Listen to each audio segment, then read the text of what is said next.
Welcome back to a journey where the echoes of ancient wisdom meet the quiet hum of your deepest self. Those who joined us before have already begun to experience the profound shift these narratives can bring, reporting the kind of restful sleep they once thought was a distant dream. Tonight, we delve even deeper, gently peeling back the layers of everyday clamor to reveal the profound stillness that resides within you. Imagine for a moment the world outside, perhaps the gentle hum of your refrigerator, the distant murmur of traffic, or even the soft rustle of leaves against a window. Now imagine a place far removed from all that a place where the air is still and the only sound is the quiet beat of your own heart. This is the space we are entering tonight, a space of ancient teachings designed not just to entertain, but to transform your experience of life, and indeed, your experience of sleep. These are not mere stories. They are keys, each one crafted to unlock a door within you, leading to a deeper understanding of peace presence and ultimately profound rest. They offer a unique perspective, a gentle nudge towards letting go of the burdens you unknowingly carry, burdens that often steal your tranquility and disrupt your sleep. So before you get comfortable, take a moment to like the video and subscribe, but only if you really like what I do here. And if you're feeling inclined, let us know where you are in the world and what time it is for you. It's a wonderful way to connect our collective journey. Now let's begin our journey together tonight. Embrace the empty cup. You might think you know a lot. In fact, many of us walk around with minds brimming with knowledge, opinions, and assumptions. It's like carrying a cup that's already full, overflowing with yesterday's tea and tomorrow's to-do lists. And what happens when someone tries to pour fresh, invigorating water into a full cup? It simply spills over, wasted. This, my friend, is the essence of the Zen teaching. Embrace the empty cup. It's about cultivating a beginner's mind, a concept so deceptively simple, yet profoundly transformative. Imagine, if you will, a learned professor known for his vast intellect and sharp wit who decided to visit a renowned Zen master. The professor, eager to display his erudition, immediately launched into a lengthy discourse on various philosophical theories, interrupting himself only to elaborate on his own intricate interpretations. He spoke of causality, of epistemology, of metaphysics, his words a dizzying cascade of academic jargon. The Zen master, a man of quiet demeanor and deep knowing eyes, listened patiently. As the professor continued his intellectual torrent, the master began to pour tea into the professor's cup. The tea streamed from the pot, filling the cup to the brim, and then without pause continued to pour, overflowing onto the saucer, spilling onto the table, and dripping onto the floor. The professor, mid-sentence about the intricate dance of consciousness, stopped dumbfounded. "Master," he exclaimed, his voice a mixture of annoyance and disbelief, "the cup is full. It's overflowing. No more will go in."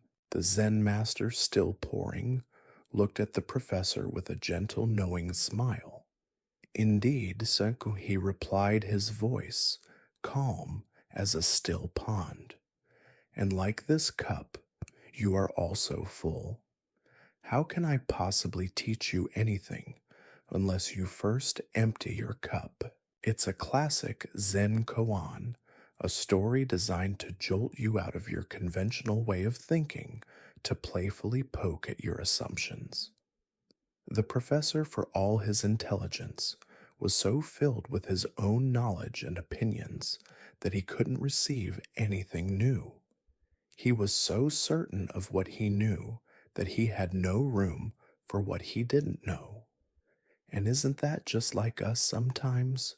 We approach new ideas, new experiences, even new moments of quiet reflection with our cups already overflowing. Think about it.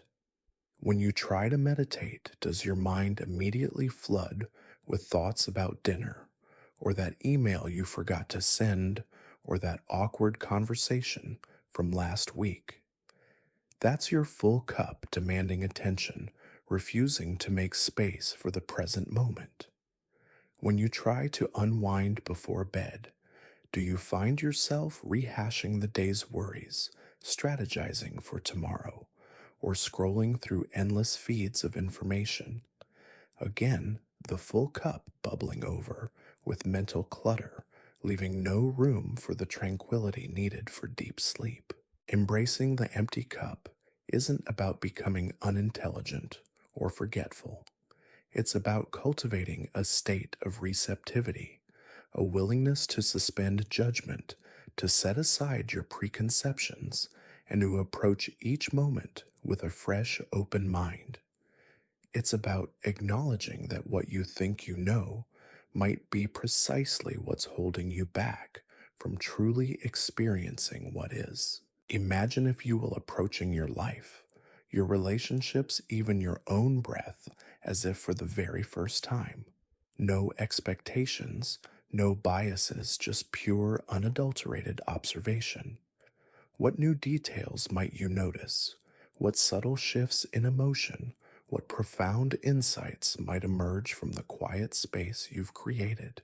This practice is particularly powerful when it comes to sleep. If your cup is full of worries, anxieties, and the mental detritus of the day, how can sleep find its way in? It can't. But if you can, even for a few moments, intentionally empty your cup by gently setting aside your thoughts, by acknowledging them without engaging, by simply being present with the sensation of your breath, you create a space. And into that space, peace can flow, leading to a deeper, more restorative slumber. It's a playful paradox, isn't it? To gain, you must first let go. To learn, you must first unlearn. To truly rest, you must first clear the mental decks. So tonight, as you prepare for sleep, consider your own cup. Is it overflowing? Can you just for a moment imagine pouring out all that excess, all that mental chatter, all those ingrained beliefs? Just a little bit, and feel the lightness that comes with that emptiness, the spaciousness that invites something new, something peaceful, something deeply restorative to settle in. You remember that feeling of a truly empty cup, don't you? That surprising lightness that comes from letting go of all the mental baggage, all the preconceived notions. Well, if the empty cup is about making space, then our next teaching is about what often fills that cup as the weight of the world. We all carry it, don't we? This invisible backpack filled with desires, expectations, and attachments that subtly yet profoundly weigh us down. The weight of the world. Imagine, if you will, a man named Hakuin, not the famous Zen master, but a simple farmer perpetually hunched his brow, furrowed with worry. Hakuin was, by all accounts, a decent fellow, but he lived as if the entire rice harvest, the health of every villager, and the alignment of the stars rested solely on his shoulders. He worried about the coming drought, about his neighbor's gossip, about whether his son would ever find a suitable wife. He carried a heavy mental load, a backpack of burdens so vast it seemed to stretch beyond the horizon. He was like that fish lost in the desert I mentioned earlier, so busy looking for water in the dry sand that he didn't realize he was trying to swim in a place where he wasn't meant to. One day, Hakuin decided to seek the counsel of a wise old Zen monk who lived in a small hermitage on a nearby mountain. The monk was known for his profound tranquility and the simple yet piercing clarity of his teachings. Hakuin, dragging his invisible burdens behind him, approached the hermitage, bowed deeply, and immediately launched into a litany of his woes. Master, he sighed, his voice heavy with despair, my life is nothing but suffering. I am constantly burdened by worries, anxieties, and the relentless demands of existence. I cannot find peace. I cannot even sleep soundly. The monk listened, his eyes gentle but unwavering. When Hakuin finally fell silent, exhausted by his own recitation, the monk rose and went into his small garden. He returned with a large gnarled branch, thick with thorns and surprisingly heavy. He placed it in Hakuin's arms. Hold this, Hakuin, the monk instructed softly. Hakuin, confused but obedient, cradled the thorny branch. It was awkward and cumbersome. The thorns pricked his skin. After a few moments, he began to shift uncomfortably. It's heavy, master, he grumbled, wincing as a particularly sharp thorn dug into his forearm. Is it? The monk inquired, a faint smile playing on his lips. And what makes it heavy? Hakuin blinked. Why, its weight, of course. And these thorns, they prick me. Indeed, the monk nodded. Now, Hakuin, tell me, if you were to simply let go of the branch, would it still be heavy for you? Hakuin stared at the branch in his arms, then at the monk. The absurdity of the question hung in the air, yet a flicker of understanding ignited within him. If he let go, the branch would fall to the ground, and its weight, its thorns, would no longer affect him. It would still be heavy, but it wouldn't be his burden. The monk, seeing the dawning realization, continued. Your worries, your anxieties, your desires for things to be other than they are like this branch. Their weight and their thorns only trouble you because you cling to them. You grasp them tightly, refusing to let them go, and then you lament their heaviness. This is the essence of attachment in Zen.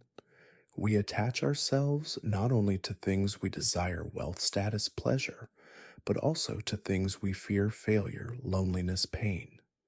We cling to our opinions, our identities, even our suffering. And this clinging creates a profound sense of burden. It's like wearing a suit of armor made of your own expectations. It might feel protective at first, but it quickly becomes impossibly heavy, restricting your every movement. Think about how many of us cling to the idea of a perfect night's sleep.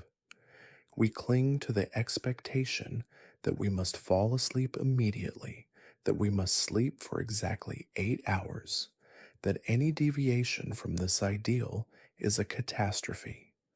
And when sleep doesn't conform to our rigid demands, we become frustrated, anxious, and ironically, even more awake. That's the thorn pricking us, a result of our attachment to an outcome.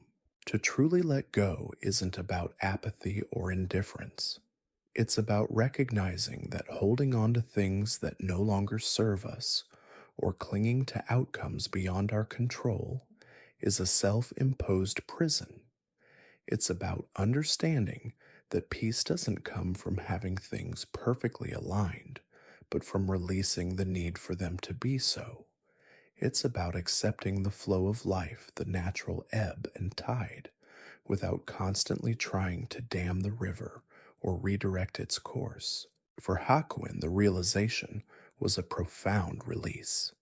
He gently lowered the branch to the ground, and as it fell, he felt a corresponding lightness within himself. The anxieties didn't vanish entirely, but his relationship to them shifted. He saw them not as inherent parts of himself, but as things he had chosen to carry. And the moment he chose to put them down, they ceased to be his burden. This doesn't mean life suddenly becomes a parade of unicorns and rainbows. Challenges will still arise, uncomfortable emotions will still appear.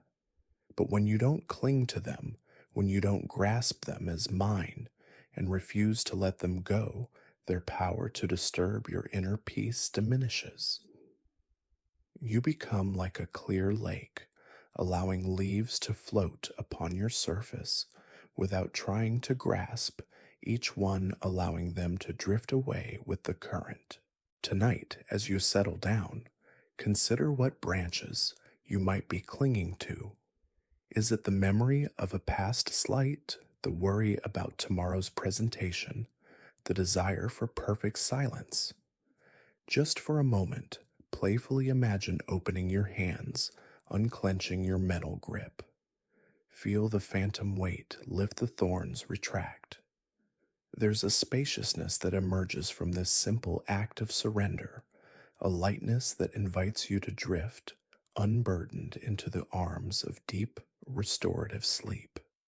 It's a liberation, a shedding of the invisible chains that bind you to the incessant demands of the mind. We've talked about emptying your cup of preconceived notions and about shedding the heavy branches of attachment. Now let's consider something even more fundamental, something that underpins all of existence, yet is often overlooked in our frantic scramble for individual success and separate identities. This is the unseen thread, the profound interconnectedness that binds everything and everyone. It's the subtle, shimmering web that, once acknowledged, can dissolve feelings of isolation and foster a deep sense of belonging, transforming anxiety into quiet contentment. The unseen thread. Imagine, if you will, a vast, intricate tapestry. Each strand is unique in color, texture, and position, yet together they form a cohesive and beautiful design. If one thread were to believe itself entirely separate, unconnected to the others, it might feel lost, insignificant, or perpetually striving to define itself in isolation. Yet the truth is, its very existence and meaning are derived from its relationship to all the other threads. This is the essence of the unseen thread in Zen Buddhism, often illustrated through the metaphor of Indra's net. In ancient Buddhist cosmology, Indra's net is a boundless glittering net that stretches infinitely in all directions. At each and every node of this net hangs a brilliant jewel, and each jewel perfectly reflects every other jewel in the net infinitely. If you touch one jewel, the vibration resonates through the entire net, affecting every other jewel. Now let's bring this down from the cosmic to the comical. Imagine a grumpy old monk, let's call him Grumpy Gyo, who believed he was an island. Gyo lived in a small remote monastery, convinced that his spiritual progress was entirely his own affair. He meditated for hours, ate in silence, and rarely engaged with the other monks, believing social interaction was a distraction from his serious spiritual work. He was a master of the furrowed brow, convinced that every small annoyance, the squeak of a floorboard, the distant crow of a rooster, even the wrong shade of tea, was a direct assault on his solitary quest for enlightenment. He often muttered, "The world is chaotic, and I am the only sane one in it." One day, during the monastery's annual vegetable planting, Gaio was assigned the task of watering the seedlings. He approached the task with his usual detachment, carefully pouring water onto his allocated row of tiny plants, making sure not to spill a drop on his neighbor's section.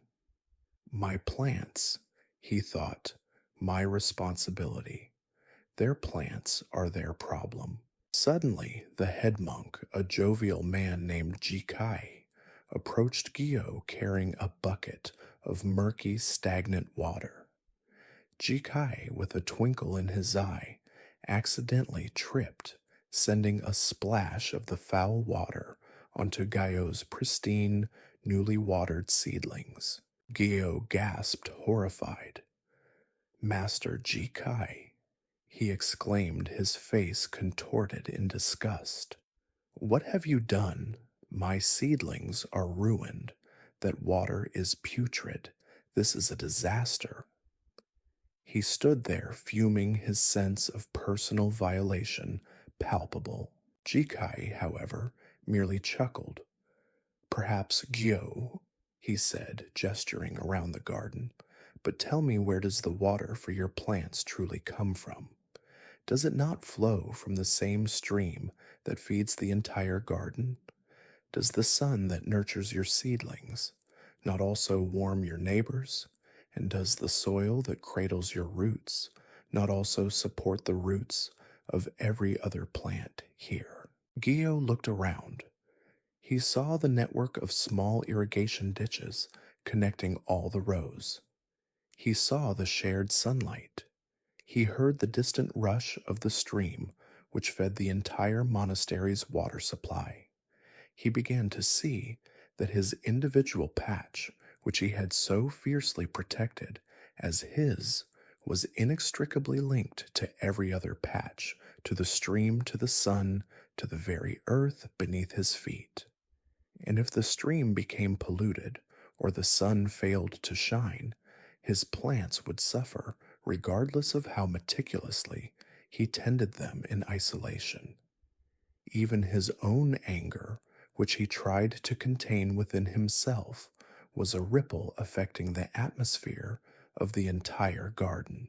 The putrid water was a playful, albeit smelly demonstration of this interconnectedness.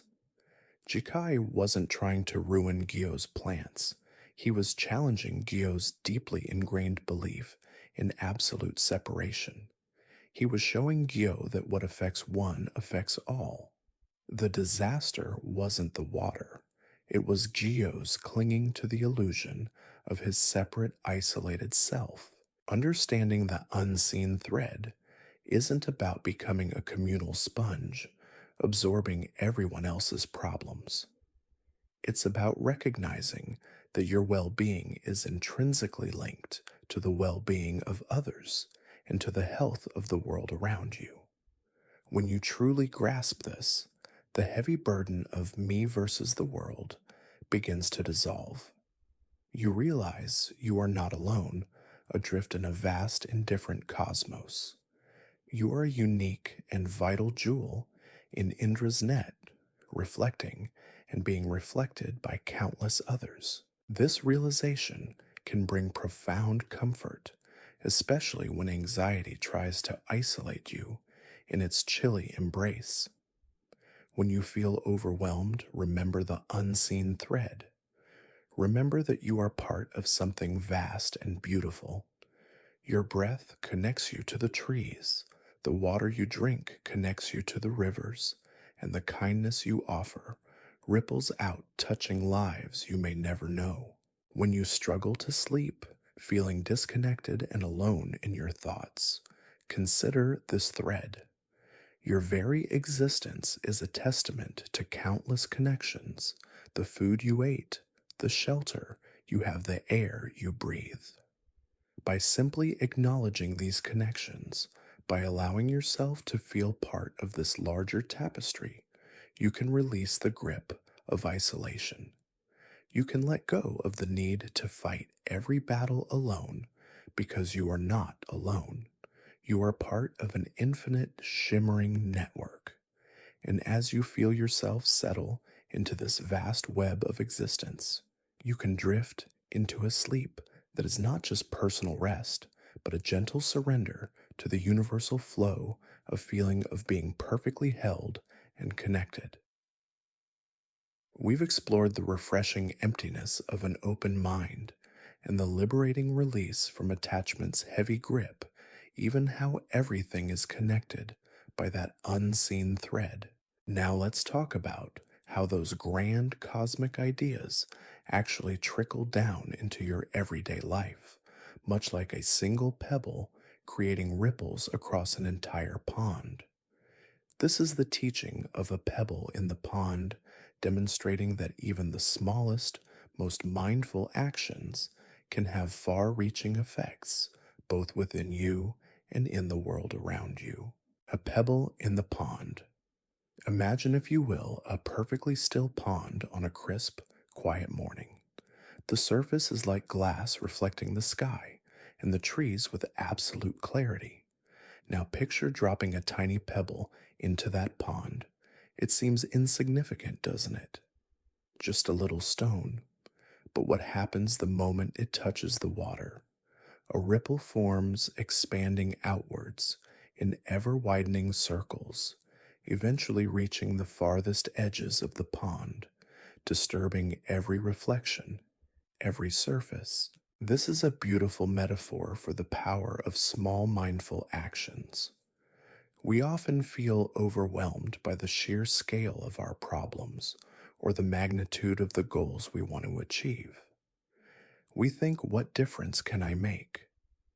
My little effort is just a drop in the ocean. And it's true, sometimes it feels that way. But Zen teaches us that true transformation, profound change, often begins with the most seemingly insignificant of actions performed with full awareness and intention. Let's meet a young monk named Koji. Koji was a bit of a dreamer, always envisioning grand acts of spiritual enlightenment, levitating during meditation, instantly understanding complex sutras, or single handedly converting entire villages to the path of peace. He despised mundane tasks. He believed that true spiritual practice involved only profound, earth shattering revelations. When assigned to sweep the temple grounds, he would grumble, "This is mere drudgery. How can sweeping dust lead to enlightenment?" He would sweep begrudgingly, his mind miles away, planning his next grand spiritual breakthrough, kicking up more dust than he collected. He was, to put it mildly, a bit of a drama queen about chores. One particularly dusty afternoon, the abbot, an old master with eyes that saw everything, watched Koji sweep. The abbot approached him, his voice calm as the still pond. "Koji," he said, "when you sweep, what are you doing?" Koji, startled, stopped sweeping. "I am sweeping the grounds, master," he stammered, feeling foolish. "Are you truly?" the abbot inquired, picking up a small, unnoticed leaf near Koji's foot. "Or are you merely pushing dust around, waiting for a grand vision to strike you?" Koji hung his head. "I confess, master, I find these tasks tedious. I yearn for deeper insights, for moments of profound awakening." The abbot smiled gently. "Koji, the path to profound awakening is paved with tiny, mindful steps.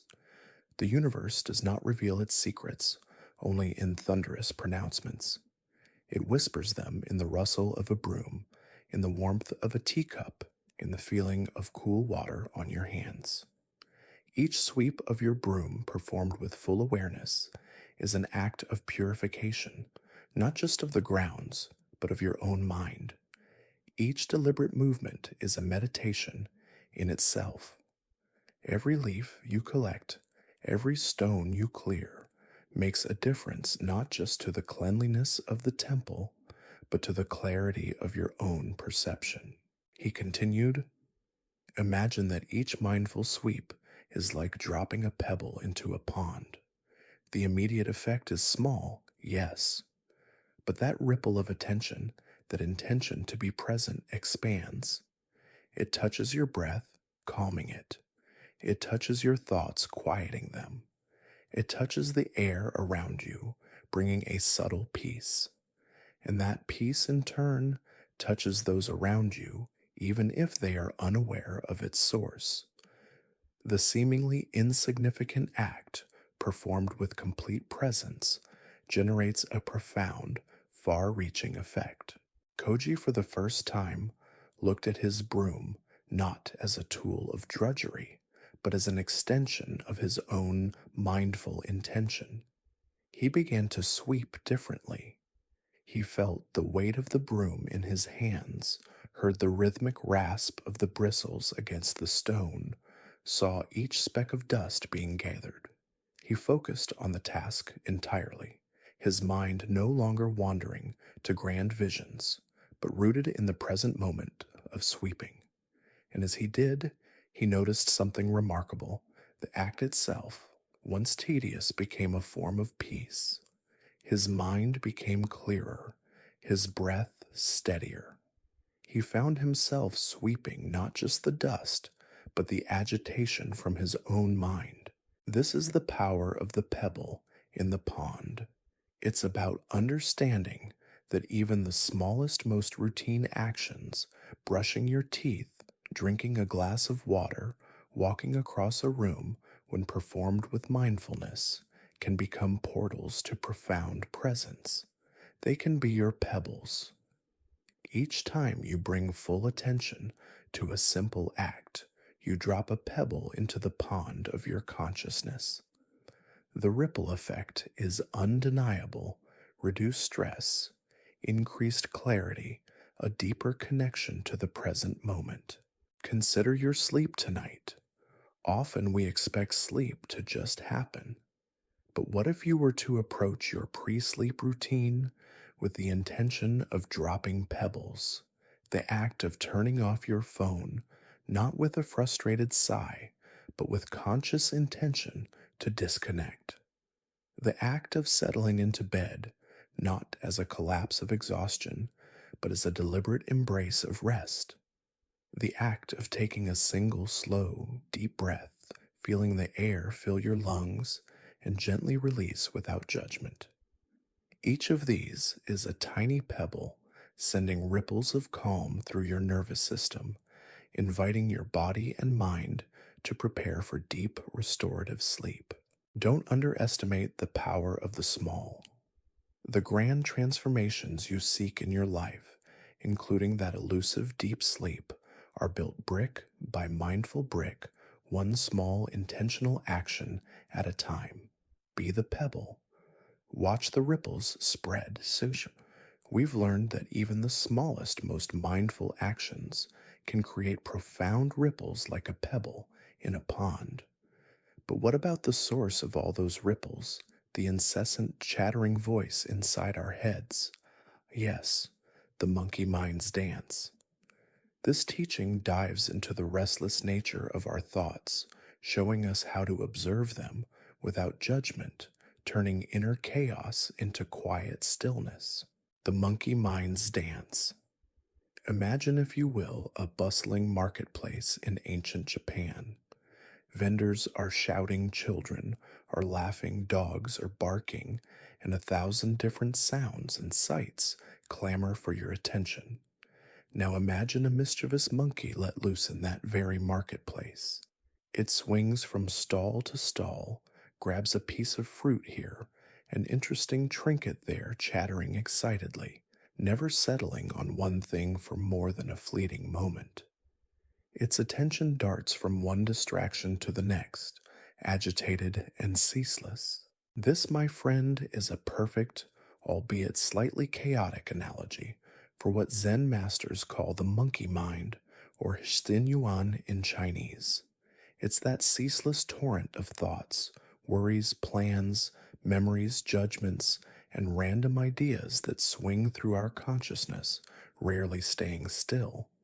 It's the inner monologue that often feels less like a wise sage and more like a hyperactive primate on too much sugar. Let's tell the story of Master Eho and his disciple Kenji. Kenji was a diligent monk dedicated to his meditation practice. He would sit for hours attempting to achieve perfect stillness. Yet despite his best efforts, His mind was a whirlwind. He'd try to focus on his breath, and suddenly he'd be thinking about the leaky roof in his cell, or what he'd have for dinner, or a witty retort he should have given to another monk yesterday. His mind was a perpetual motion machine, a relentless internal chatterbox. He often felt frustrated, believing his inability to quiet his mind was a sign of spiritual failure. One morning, after a particularly restless meditation session, Kenji approached Master Aho, his face a mask of exasperation. Master, he sighed, I truly try, but my mind is like a wild monkey. It leaps and jumps, grabs at every passing thought, and refuses to be tamed. How can I ever find peace, let alone enlightenment with such a tumultuous mind? Master Aho, who was calmly sweeping fallen leaves from the temple path, paused and looked at Kenji with a knowing twinkle in his eye. Ah, Kenji, he said, you describe the monkey mind well. But tell me what happens when you try to catch a wild monkey by force. Does it become easier to hold, or does it thrash and struggle even more? Kenji considered this. It struggles more, master. It tries desperately to escape. Precisely, said Aho. And what happens when you watch the monkey from a distance without trying to grab it, without judging its antics? Kenji thought for a moment. Well, I suppose it might eventually calm down, or at least its movements wouldn't agitate me as much. Exactly so, the master nodded. Your mind is indeed a monkey, and your frustration, your attempts to forcefully stop it, are like trying to trap it in a cage. The more you resist it, the more agitated it becomes. The more you judge it, the more it seems to mock your efforts. But what if you simply observed it? He continued, do not try to kill the monkey Kenji. Do not try to tie it down. Simply watch its dance. Acknowledge its leaps and bounds. Say to yourself, ah, there goes the monkey thinking about leaky roofs again. Now it's grabbing at dinner plans. Do not follow it. Do not engage with it. Do not judge it. Simply witness its movements without attachment. This was a revelation for Kenji. He had been fighting his thoughts, seeing them as obstacles to be vanquished. Master Aho was telling him to simply observe them, to become a detached spectator. It's like watching clouds drift across the sky. You don't try to stop them. You don't judge their shape. You simply acknowledge their presence as they pass. The core of taming the monkey mind isn't about eradicating thoughts. That's an impossible and often counterproductive goal. It's about changing your relationship with your thoughts. Instead of being swept away by them, you learn to see them as passing phenomena, like leaves floating down a stream or cars driving by on a busy street. They are there, but they are not you, and you don't have to get in every single one. When Kenji returned to his meditation, he tried this new approach. A thought about his sore knee arose. Instead of trying to push it away, he acknowledged it. Ah, the monkey is chattering about my knee. A memory of a childhood friend appeared. There goes the monkey reminiscing. And something remarkable began to happen. Without the fuel of his resistance or judgment, the thoughts, while still present, began to lose their power. They came, they lingered for a moment, and then they drifted away, much like the leaves Master Aho was sweeping. His mind didn't become completely empty overnight, but the agitation, the internal struggle began to subside. He found moments of stillness, pockets of quiet between the monkey's antics. This teaching is profoundly relevant to our struggle with sleep. How many nights have you lain awake, your monkey mind swinging wildly from one worry to the next, replaying conversations, drafting future scenarios, refusing to settle. We often try to force our minds to be quiet, which only makes the monkey thrash more violently. But what if you were to simply observe it? Tonight, as you lie down, if thoughts begin their dance, don't fight them. Don't judge yourself for having them. Simply acknowledge them. Ah, there's a thought about tomorrow's meeting. Oh, the monkey is rehashing that silly comment from earlier. Don't engage, don't follow, don't resist. Just observe.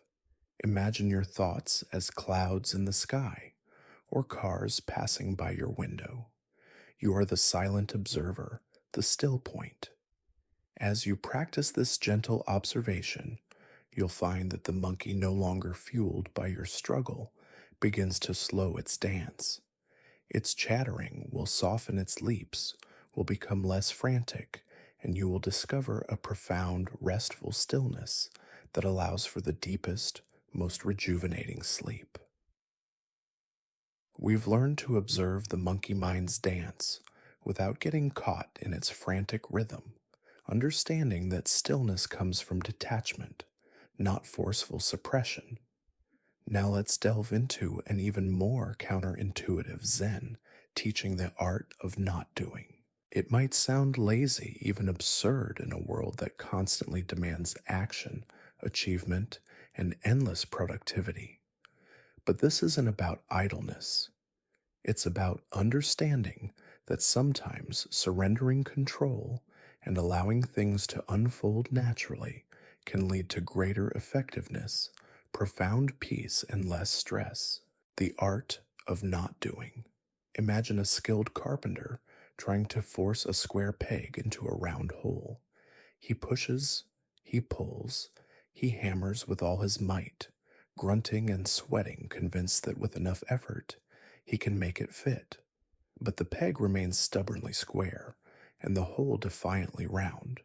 He's doing a lot, exerting immense effort, yet achieving nothing but frustration and splintered wood.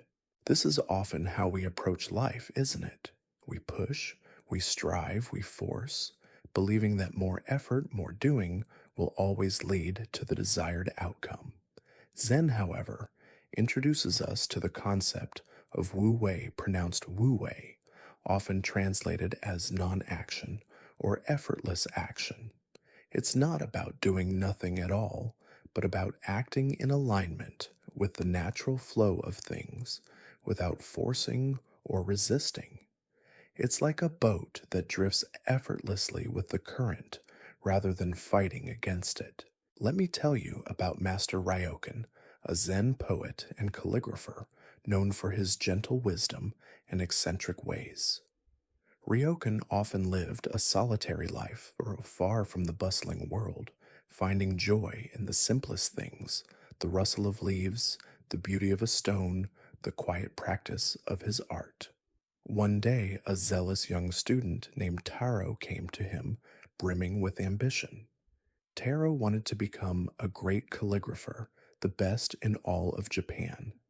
He believed that the path to mastery lay in endless, tireless practice, hundreds of characters every day, pushing himself to exhaustion. Taro watched Ryokan at work. Instead of the intense, forceful strokes, he expected Ryokan's brush moved across the paper with an almost ethereal lightness. His movements were fluid, unhurried, as if the brush were dancing on its own. Taro couldn't understand it. Master, Taro blurted out one day, unable to contain his impatience. Your calligraphy is magnificent, yet you seem to exert so little effort. I practice ceaselessly, my arm aches, my fingers cramp, yet my characters still lack the life and grace of yours. How can I achieve such mastery? What secret technique do you employ? Ryokan, without looking up from his paper, continued a flowing stroke. Taro, he said softly, When you write, are you trying to force the ink onto the paper, or are you allowing the brush to guide the ink? Taro frowned. I am trying to make the characters perfect, master. I concentrate with all my might to control every line, every curve. Ryokan finally set down his brush and looked at Taro. Ah, there is your effort, and there is your struggle. You are like a farmer trying to pull his crops out of the ground to make them grow faster. Does forcing a flower to bloom make it more beautiful?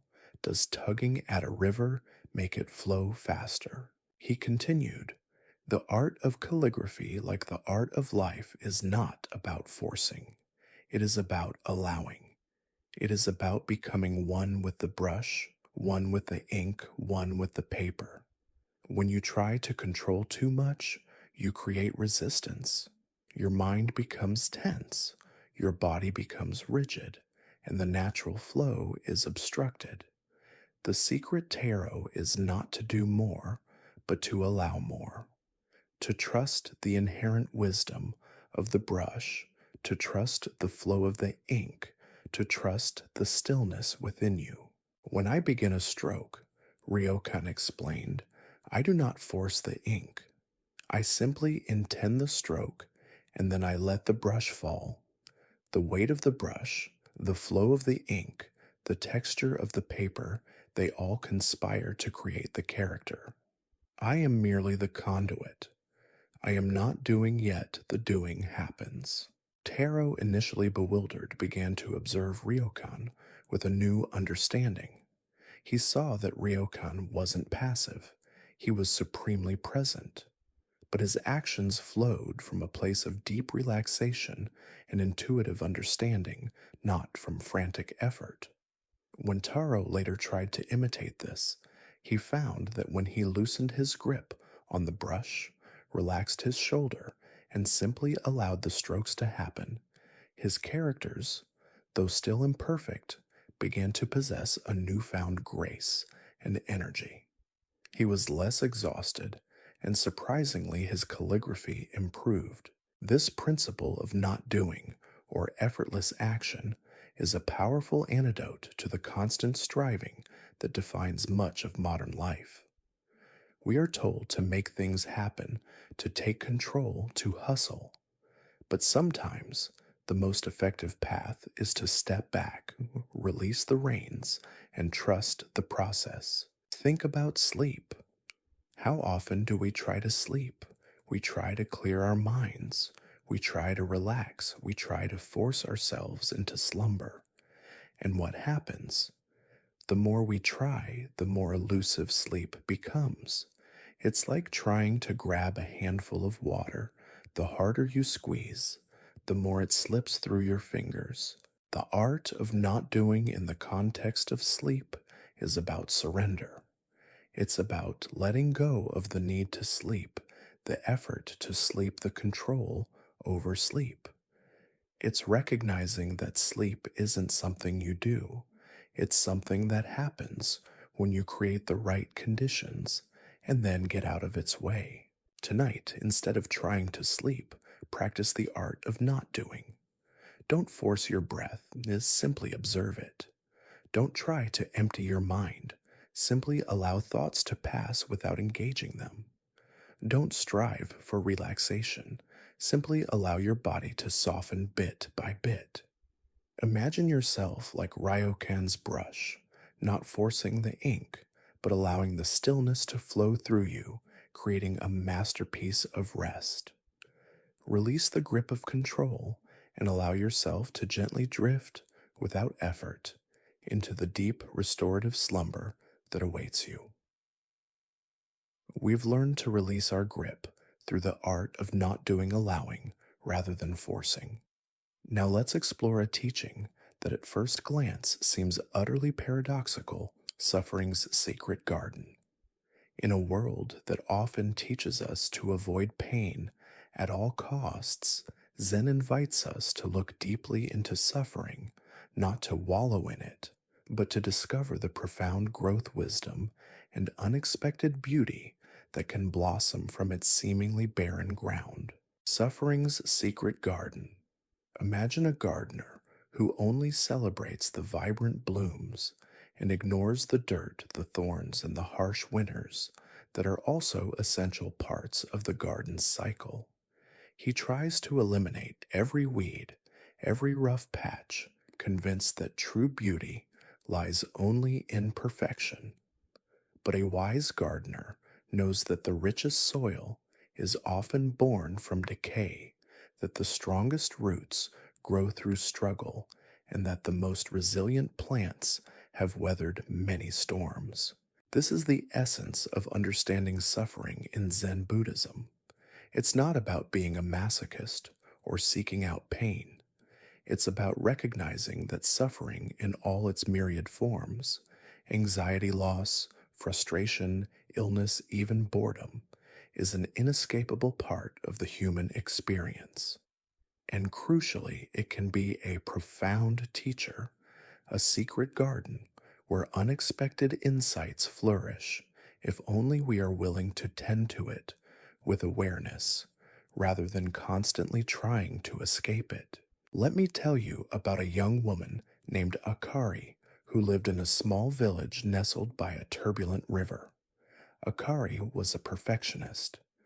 She believed that life should be smooth, predictable, and free from discomfort.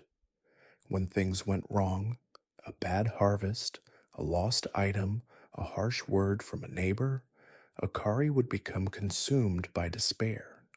She would complain bitterly, lament her misfortune, and withdraw into herself, convinced that her suffering was a unique punishment from the universe. Her life was a constant struggle against perceived imperfections. She was like a tiny boat on that turbulent river, constantly trying to paddle upstream, believing that if she just tried hard enough, she could force the river to be calm. One year, a devastating flood swept through the village, destroying homes and livelihoods.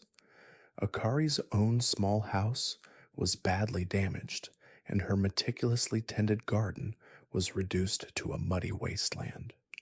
She sat amidst the ruins, weeping, convinced that this was the end of all hope. She was utterly broken.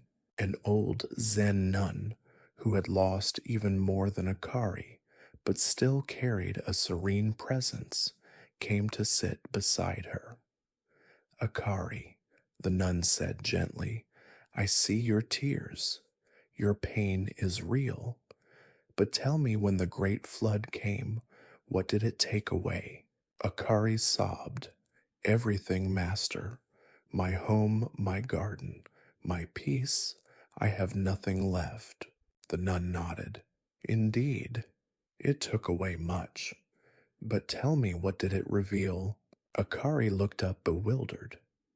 Reveal only ruin, master, only despair. The nun smiled softly. Look closer, child. Before the flood, you clung to the idea of a perfect life, a life without hardship. You built walls around your heart to keep discomfort out. Now, with those walls washed away, what do you see? Do you not see the boundless kindness of your neighbors rushing to help each other without thought of themselves? Do you not feel the resilience of your own spirit, still breathing, still capable of rebuilding? Did the flood not strip away your illusions about control, showing you that true peace is not the absence of storms, but the ability to dance in the rain? Akari slowly wiped her tears. As she looked around at the devastation, she saw not just ruin, but also the villagers sharing their meager food, helping each other lift fallen timbers, and comforting those who had lost loved ones. She saw an outpouring of compassion and unity that she had never truly noticed when her life was perfect. Her forced isolation, born of her need for control, had blinded her. The flood, in its destructive force, had paradoxically revealed the interconnectedness of her community. You remember that unseen thread, don't you? and the profound strength of the human spirit. This is the secret of suffering's garden. It's not that suffering is good or that we should seek it out. Rather, it's about understanding that when we encounter pain, loss, or discomfort, we have a choice. We can either resist it, complain about it, and let it consume us, or we can turn towards it with curiosity and awareness. We can ask, as the nun asked Akari, what is this revealing? When we do this, suffering often becomes a catalyst for growth. It strips away our illusions, deepens our empathy, strengthens our resilience, and clarifies what truly matters. It's like the winter that prepares the soil for spring, or the pruning that allows a plant to bear more fruit. We don't wish for the winter or the pruning, but we understand their vital role in the cycle of life. Think about your own struggles, even the small ones that disrupt your sleep. The restless mind, the nagging worry, the physical discomfort. Are you resisting them, trying to push them away? Or can you just for a moment turn towards them with a gentle curiosity? Ah, there is discomfort in my back. What is it revealing? Perhaps a need for rest, for less tension, for gentle movement. Ah, there is the worry about tomorrow. What is it revealing? Perhaps a fear of the unknown, a need for acceptance of what I cannot control. By allowing ourselves to feel these experiences, rather than fighting them, we unlock a hidden potential within them. We stop seeing them as obstacles and start seeing them as teachers. And paradoxically, when we stop fighting suffering, its grip on us often loosens. We find a quiet acceptance, a deeper peace that transcends the presence of discomfort. Tonight, if any form of suffering, be it physical unease, mental chatter, or emotional distress, arises as you prepare for sleep, don't turn away. Don't rail against it. Instead, gently lean into it. Acknowledge its presence. Ask it not with anger, but with quiet curiosity. What are you revealing to me? This act of mindful observation can transform a moment of agitation into a pathway to understanding, allowing you to cultivate a deeper, more peaceful sleep, knowing that even in discomfort, a secret garden of wisdom can bloom.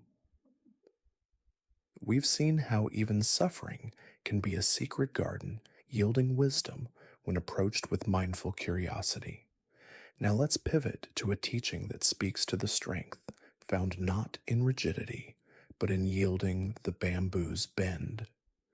This principle illustrates how adaptability and resilience, like a supple bamboo stalk, allow us to weather life's inevitable storms with grace rather than breaking under pressure.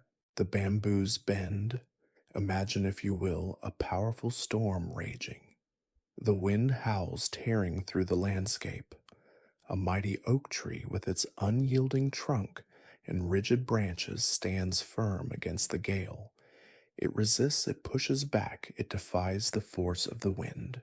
Sometimes it holds a symbol of unwavering strength, but often, under the most ferocious gusts, its rigid branches snap or its massive trunk splits, brought down by its very inability to yield.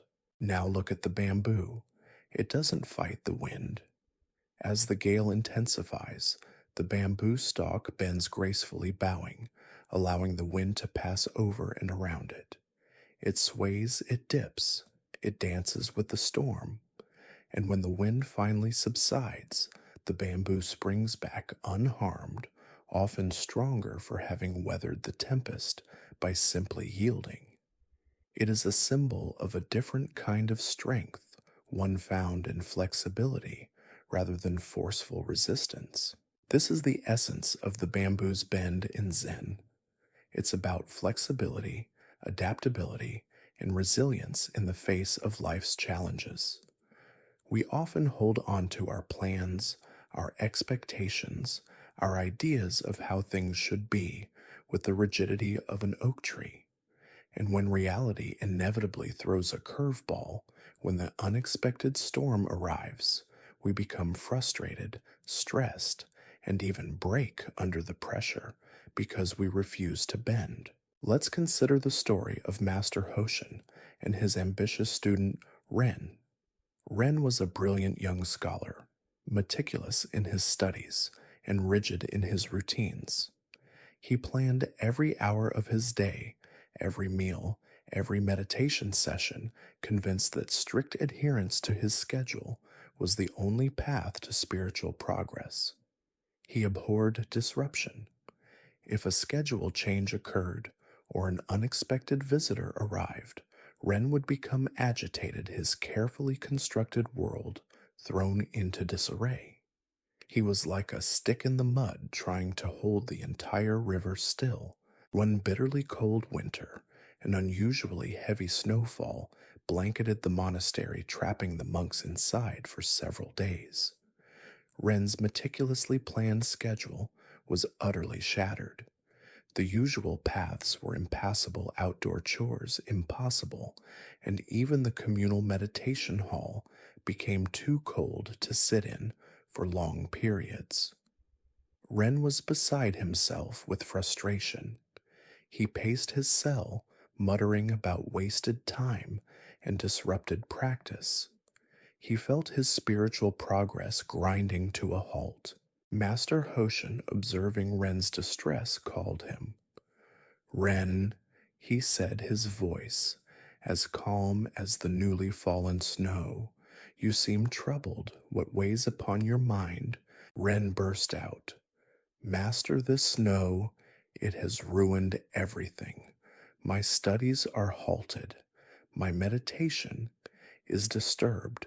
My entire routine is destroyed.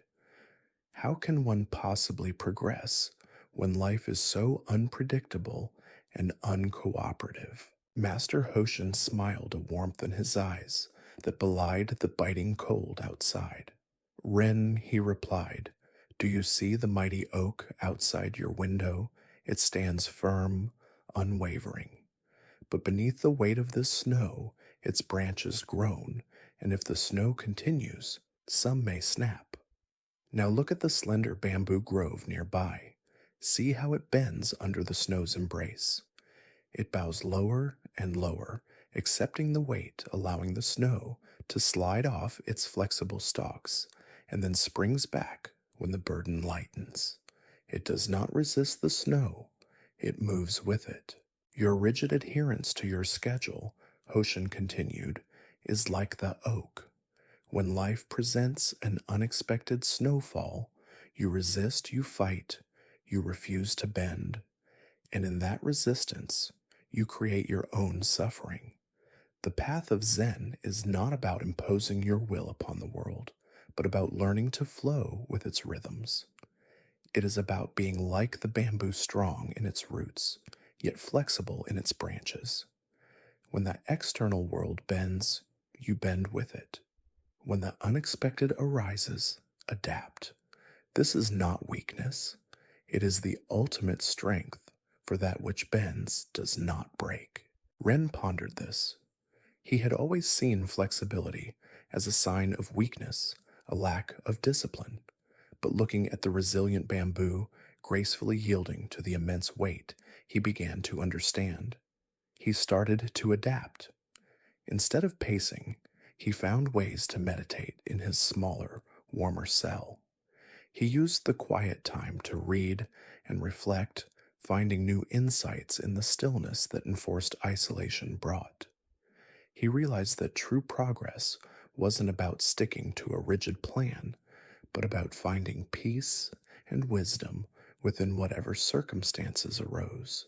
This teaching is incredibly powerful in our modern fast-paced world, where disruption is the norm rather than the exception. We often create rigid plans for our days, our careers, our relationships, and even our sleep. When these plans are inevitably disturbed, we experience stress, frustration, and anxiety. We become the unyielding oak groaning under pressure rather than the flexible bamboo. Think about your sleep routine. How often does a minor disruption, a late night call, an unexpected noise, a slight change in temperature, completely derail your night?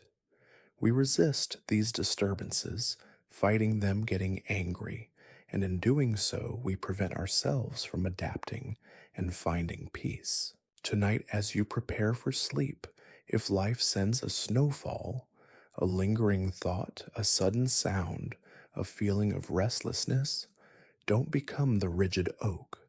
Don't fight it. Instead, be the bamboo. Acknowledge the disturbance, but gently bend with it. Allow the thought to pass without clinging to it. Accept the sound without letting it agitate you. If restlessness arises, simply allow yourself to feel it without judgment, trusting that it too will pass. By practicing this gentle yielding, this mindful adaptability, you stop breaking against the harsh realities of life and instead flow with them. You discover a deep internal resilience that allows you to find peace, even amidst chaos, and to drift into a deep, restorative sleep, knowing that you can bend without breaking. We've learned to bend like the bamboo, finding strength and flexibility, even amidst life's storms. Now let's immerse ourselves in a teaching that is not about adding anything, but about uncovering what's already there, hidden beneath the surface of our busy lives, the echo of silence. This is about discovering the profound wisdom and hidden truths that emerge when we finally quiet the external noise and internal chatter. The echo of silence. Imagine a vast echoing chamber filled with the constant clamor of everyday life arguments, hurried conversations, the insistent ping of notifications, the blare of advertisements. In such a chamber, how could you ever hear a whispered secret or the subtle melody of a distant flute? You couldn't. Your senses would be overwhelmed, your mind too distracted to perceive anything beyond the loudest noise. This is often the state of our modern minds. We live in an age of constant stimulation, bombarded by information demands and endless opportunities for distraction. Silence, true silence, has become a rare commodity, almost a luxury. But Zen teaches that it is in these moments of quiet, in the deliberate cultivation of stillness, that the deepest wisdom and the most profound truths begin to echo. It's not about finding a silent place outside of yourself, but about cultivating a silent place within. Let me tell you about a restless young merchant named Shinji who lived in a bustling city. Shinji was driven by ambition and spent his days in a whirlwind of transactions, negotiations, and endless planning.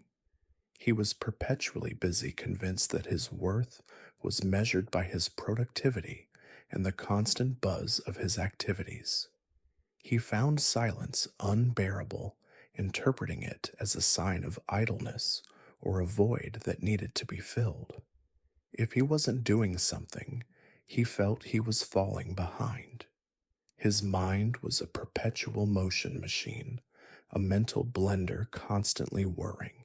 One evening, exhausted but unable to quiet his mind, Shinji sought out a reclusive Zen master known for his deep, meditative practice. The master lived in a simple hut on the outskirts of the city, renowned for his profound tranquility.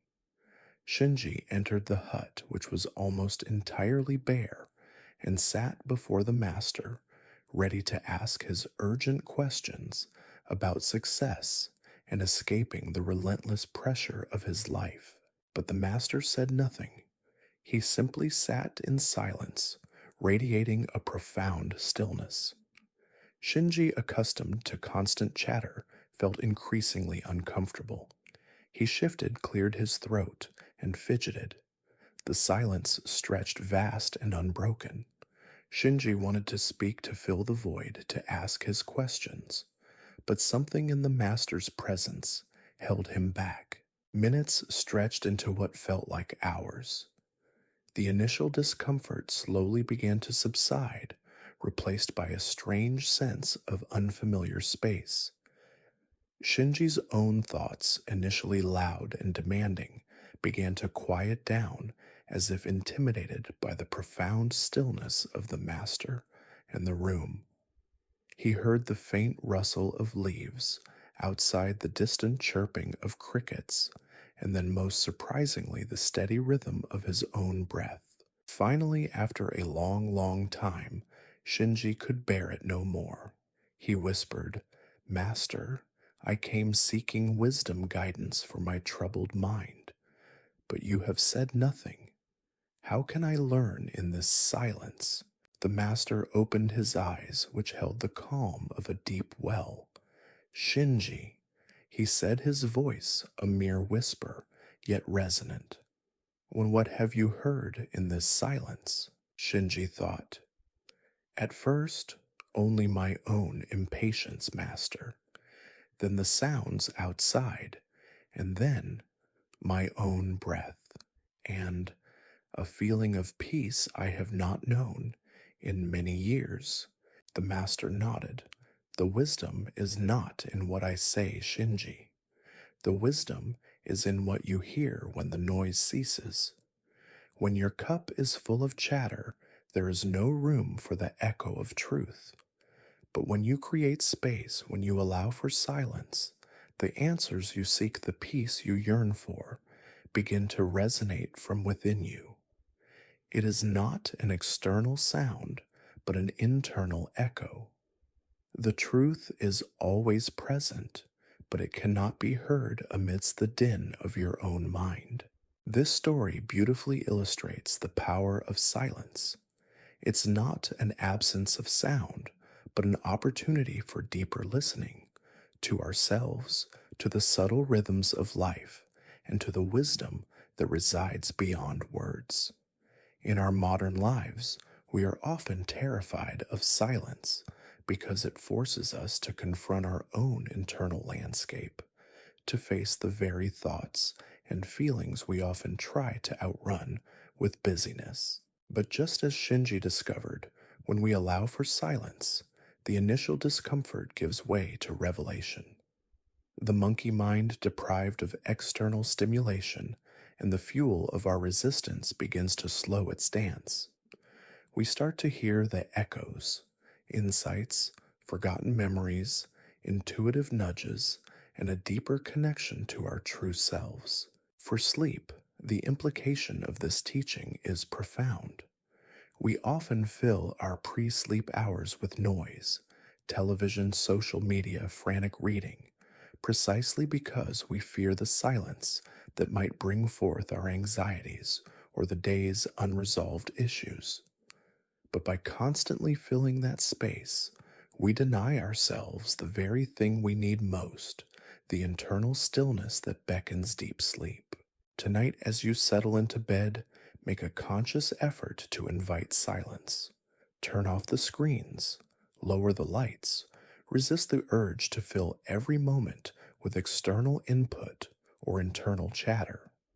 Allow the silence to settle around you and then within you. Don't try to make your mind silent. Simply allow the sounds to fade, the thoughts to soften. You might hear the distant hum of your house, the gentle rhythm of your own breath, or even just the subtle pulses within your body. In that quiet, you'll begin to hear the echo of your own innate peace, a profound stillness that will gently guide you into the restorative depths of a truly silent and rejuvenating sleep. We've now touched upon the profound echoes found in silence. But what is it that often prevents us from truly hearing those echoes? What is it that creates the internal chatter and the resistance to life's flow? It is often our attachment to the illusion of self, or what Zen calls the ego. This teaching invites us to unpack the concept of our individual ego and how its dissolution leads to a more expansive, interconnected, and ultimately liberated sense of being. The illusion of self. Imagine a single drop of water, believing itself to be entirely separate and distinct from the vast ocean from which it came. It clings to its tiny individual form, fearing evaporation, fearing reabsorption, desperate to maintain its separate existence. It doesn't realize that its true nature, its very essence, is the ocean itself, and that its fleeting individual form is merely a temporary manifestation of something infinitely larger.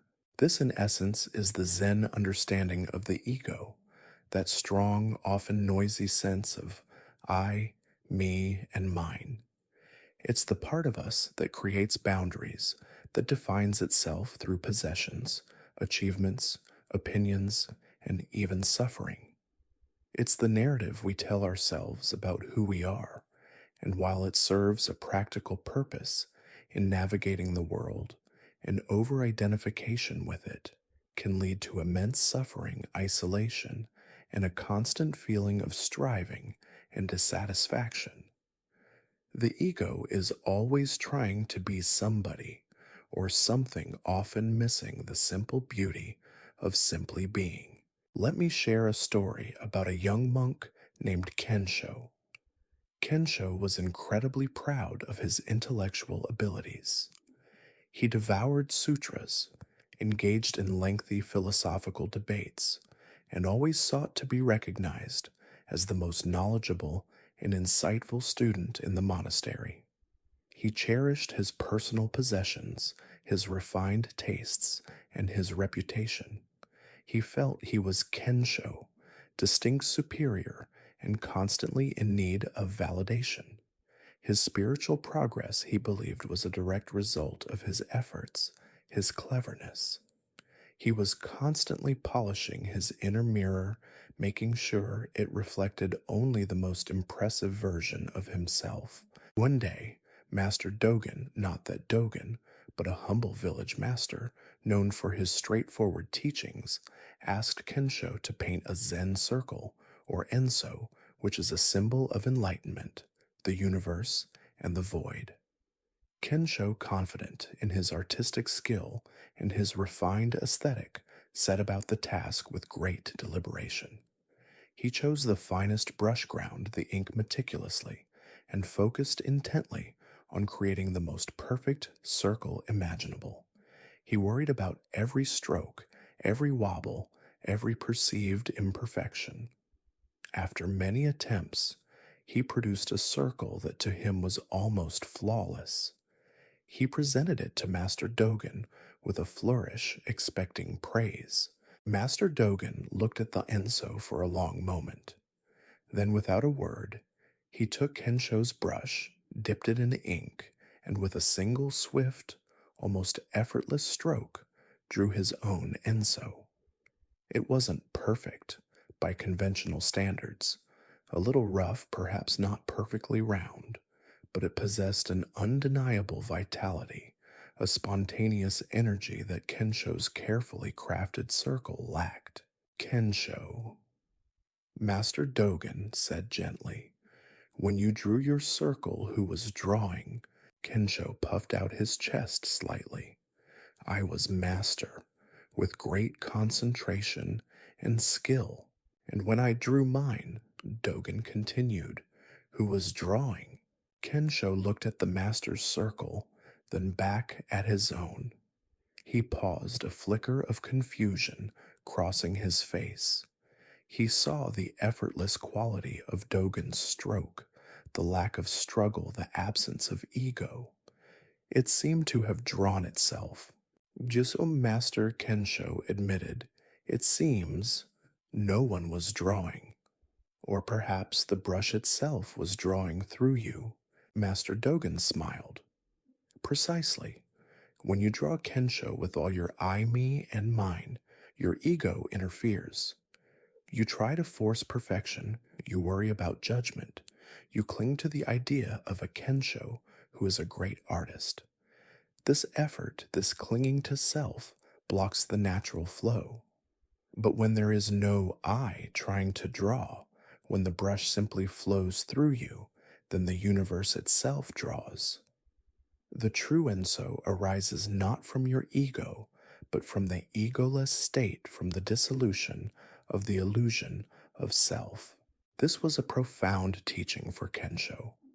He began to understand that his constant striving, his need for recognition, his very sense of a separate superior self, was actually a barrier to genuine expression and authentic experience. He saw that true mastery wasn't about being the best, but about letting go of the need to be the best, allowing the work to flow unimpeded by self consciousness. The dissolution of the ego in Zen isn't about losing your personality or becoming a zombie. It's about realizing that your deepest self is not limited by the small story you tell yourself about who you are. It's about recognizing that you are fundamentally interconnected with everything, like that single drop of water, realizing its true nature is the vast ocean. When you release the grip of the ego, the need to always be right, the constant fear of not being enough, the anxiety of comparison begins to fade. You find a deeper peace, a boundless sense of freedom, and a profound connection to all things. Think about how your ego affects your sleep. When you can't sleep, does your ego jump in with narratives of failure? I should be sleeping by now. What's wrong with me? I'll be exhausted tomorrow. This is all my fault. This internal monologue, this self judgment, is the ego clinging, creating tension and anxiety precisely when you need to relax and let go. Tonight, as you lie in bed, observe the voice of your ego. When it starts its familiar chatter, don't engage. Don't fight it. Don't believe every story it tells you about yourself or your sleep. Just acknowledge it as the monkey mind doing its dance, remember that. Imagine gently setting down the I and me and mine for a while. Let go of the need to be a good sleeper or a successful person or someone who has it all figured out. Just be, just breathe. Allow yourself to be that drop of water dissolving back into the vast calm ocean of being free from the illusion of a separate self. In this letting go, you invite a deep, expansive peace, a state of profound rest where the ego's demands finally recede and true sleep can emerge. We've allowed the illusion of self to gently dissolve, creating space for a more expansive awareness. Now let's bring that awareness right into the heart of your daily existence with the teaching of Mindful Steps Awakened Path. This is about transforming the mundane into the sacred, showing you how to bring full attention to every breath, every movement, and every seemingly ordinary act, turning everyday life into a continuous practice of awakening. Mindful Steps Awakened Path. Imagine walking along a beautiful ancient path. You're so busy thinking about your destination, or replaying a conversation, or planning your next meal that you completely miss the vibrant wildflowers blooming at your feet, the intricate patterns of sunlight filtering through the leaves, the cool breeze caressing your skin. Your body is on the path, but your mind is miles away, lost in the labyrinth of its own making. This is how many of us live, constantly rushing through life, mentally absent, even when physically present. Zen, however, invites us to slow down, to awaken to the richness of each moment through the practice of mindfulness. It's not about finding a special place to be mindful. It's about making every place, every moment a special place. It's about being fully here now. Let me tell you about a dedicated yet perpetually hurried young monk named Jiro. Jiro was earnest in his practice, but he approached everything with a frantic energy. He ate his meals quickly, barely tasting the food. He walked from one part of the monastery to another at a brisk pace, his mind already at his destination. Even during meditation, he would rush through his breath counts, eager to get it over with, so he could move on to the next spiritual exercise. He believed that speed and efficiency were virtues even on the path to awakening. He was always on his way somewhere else, even when he was already there. He was a master of the multitasking mind, but a stranger to the present moment. One morning, Master Kaizen observed Jiro rushing through his morning ritual, spilling tea as he hurried to pour it, almost tripping as he dashed across the garden. Master Kaizen called out, "Jiro, a moment, if you please." Jiro skidded to a halt, impatient but obedient. "Yes, master," he asked, already mentally calculating how much time this interruption would cost him. Master Kaizen gestured to a small thorny bush by the path. "Jiro, could you pick 3 leaves from that bush for me, but do it as if your life depended on truly seeing each leaf?" Jiro, puzzled, approached the bush. He instinctively reached out to pluck the leaves quickly, but then he remembered the master's instruction, as if your life depended on truly seeing each leaf. He paused. He looked at the first leaf. He saw the intricate veins, the tiny imperfections, the dewdrop still clinging to its surface. He felt the slightly rough texture as he gently detached it. Then the second, noticing its unique shape, the way the sunlight caught its edge. And then the third, observing its subtle variations in color. He took his time, feeling the coolness of the morning air on his skin, hearing the faint hum of an insect nearby. When he returned to Master Kaizen, holding the 3 leaves carefully, he felt a strange sense of calm he hadn't experienced in weeks. "Tell me, Jiro," Master Kaizen asked, "what did you see when you picked these leaves?" Jiro, to his own surprise, began to describe the leaves in vivid detail, their patterns, their colors, the feeling of the dew. He even mentioned the scent of the earth nearby and the sound of the breeze. Master Kaizen nodded slowly. "And before today, when you rushed through your tasks, what did you see?" Jiro hung his head. "Only the blur of the next thing, master. Only my own impatience." "Precisely," said Kaizen. "The path to awakening is not found in some distant grand destination, but in the ground beneath your feet, in the air you breathe, in the simple acts of your everyday life. When you take a mindful step, you are not just moving your body, you are grounding your mind. When you fully taste your food, you are not just nourishing your body, you are nourishing your spirit. When you pay full attention to a simple task, you transform it from drudgery into a sacred act.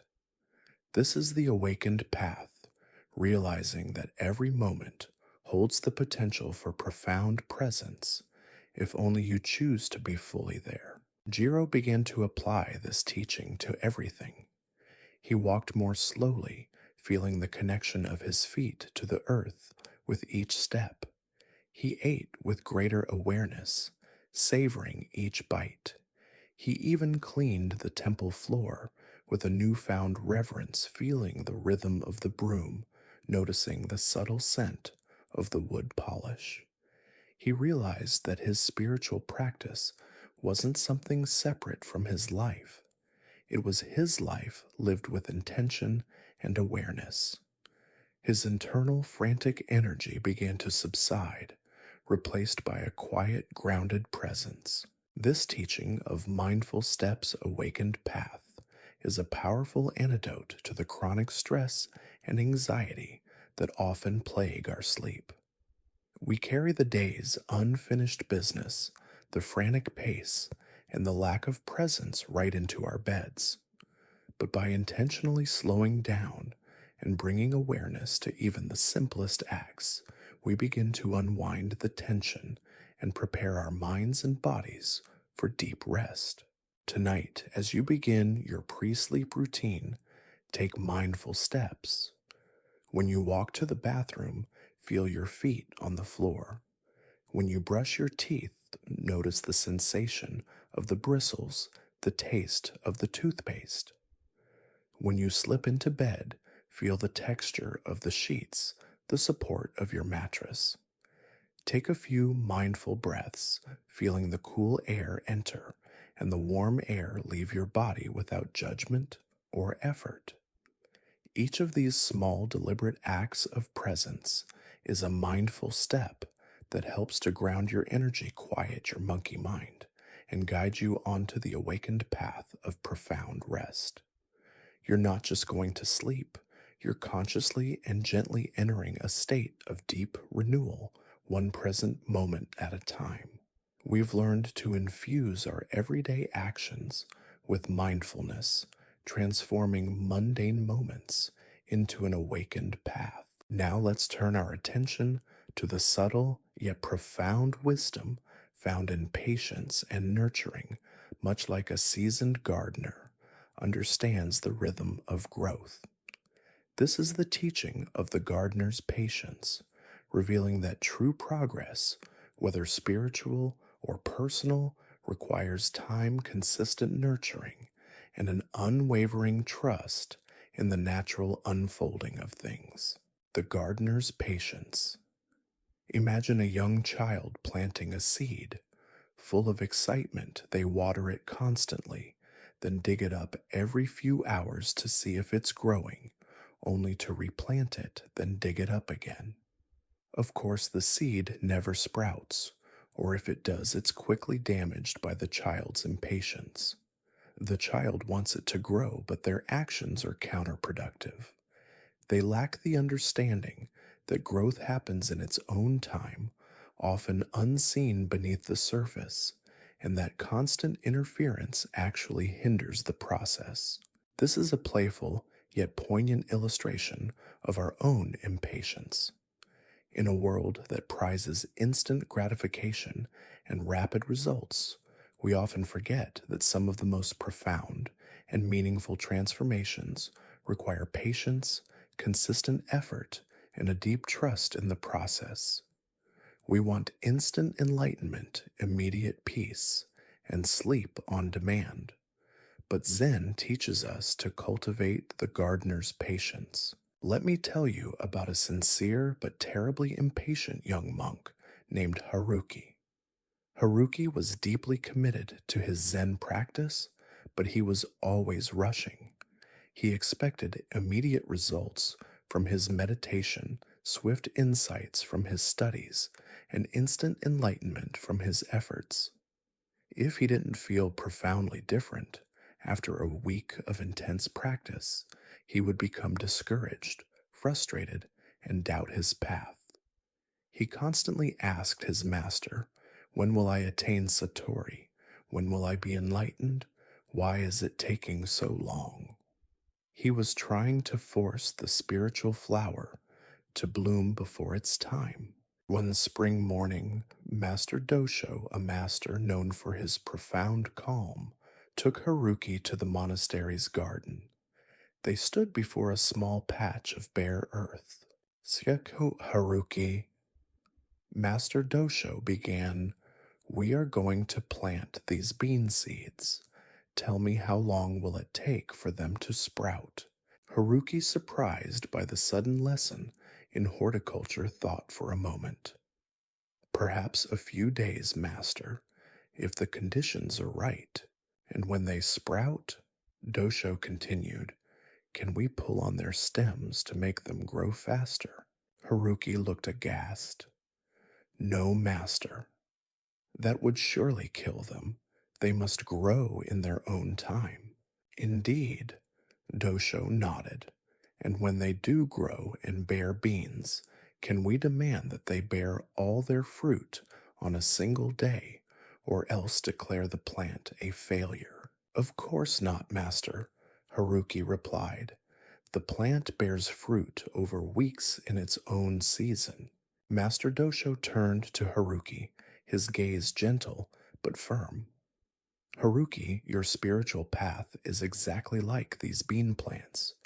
You plant the seeds of practice, your meditation, your studies, your mindful living. You nurture them with consistent effort and sincere intention. But then you continually try to pull on their stems or demand that they bear all their fruit at once. You measure your progress daily, and when Satori does not instantly appear, you become discouraged, believing you have failed. He continued, true growth, both in the garden and in the spirit, requires patience. It requires faith in the natural process. You cannot force a seed to sprout. You simply create the right conditions, fertile soil, water, sunlight, and then you trust. You cannot force enlightenment. You simply continue your practice consistently and sincerely and allow the insights to ripen in their own time. The greatest harvest comes not from impatient pulling, but from consistent, gentle nurturing and an unwavering trust that the process will unfold as it should. Haruki began to understand. He had been approaching his spiritual journey like a frantic merchant seeking immediate profit rather than a patient gardener cultivating life. He started to release his intense expectations. He continued his meditation, but he focused on the act of meditating, not the result. He studied, but he immersed himself in the learning itself rather than trying to instantly grasp every concept. He realized that true progress wasn't a sudden leap, but a gradual organic unfolding, like the slow, unseen growth of roots beneath the earth. And paradoxically, as he released his impatience, he found more peace in his practice, and the insights he craved began to emerge more naturally. This teaching of the gardener's patience is a profound antidote to the relentless pressure we often put on ourselves, especially when it comes to elusive things like deep sleep. We want to fall asleep immediately, stay asleep perfectly, and wake up feeling utterly refreshed every single night. And when that doesn't happen, we become frustrated, self critical, and further prevent the very sleep we desire. We are trying to pull on the stems of our sleep. Tonight, as you settle into bed, cultivate the gardener's patience. Don't demand instant sleep. Don't pull on its stems. Instead, create the conditions for it to flourish: a quiet space, a relaxed body, a tranquil mind. Then gently nurture that space with your presence, your breath, your acceptance. If sleep doesn't come immediately, don't get frustrated. Simply acknowledge it, and then return to the feeling of the sheets, the rhythm of your breath, the softness of your pillow. Trust that just as a seed knows how to sprout, your body knows how to rest given the right environment, and crucially, your unwavering patience.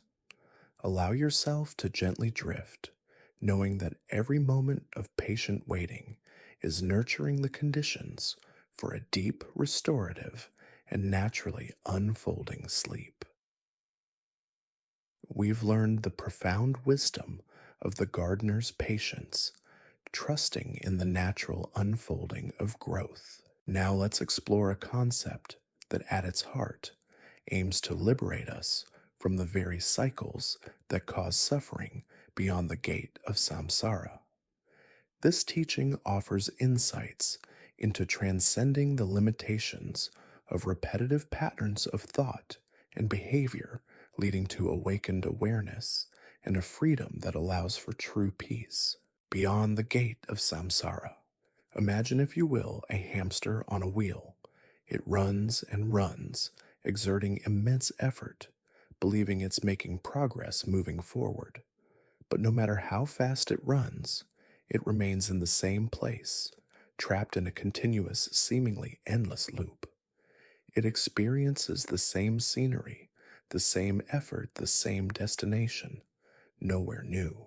This is a powerful, if slightly humorous metaphor for samsara in Buddhist philosophy. Samsara is the cycle of suffering, dissatisfaction, and rebirth that we often find ourselves trapped in. It's not necessarily about literal reincarnation, though it can be interpreted that way, but about the mental cycles we repeat in our daily lives, patterns of worry, anxiety, craving, aversion, and delusion.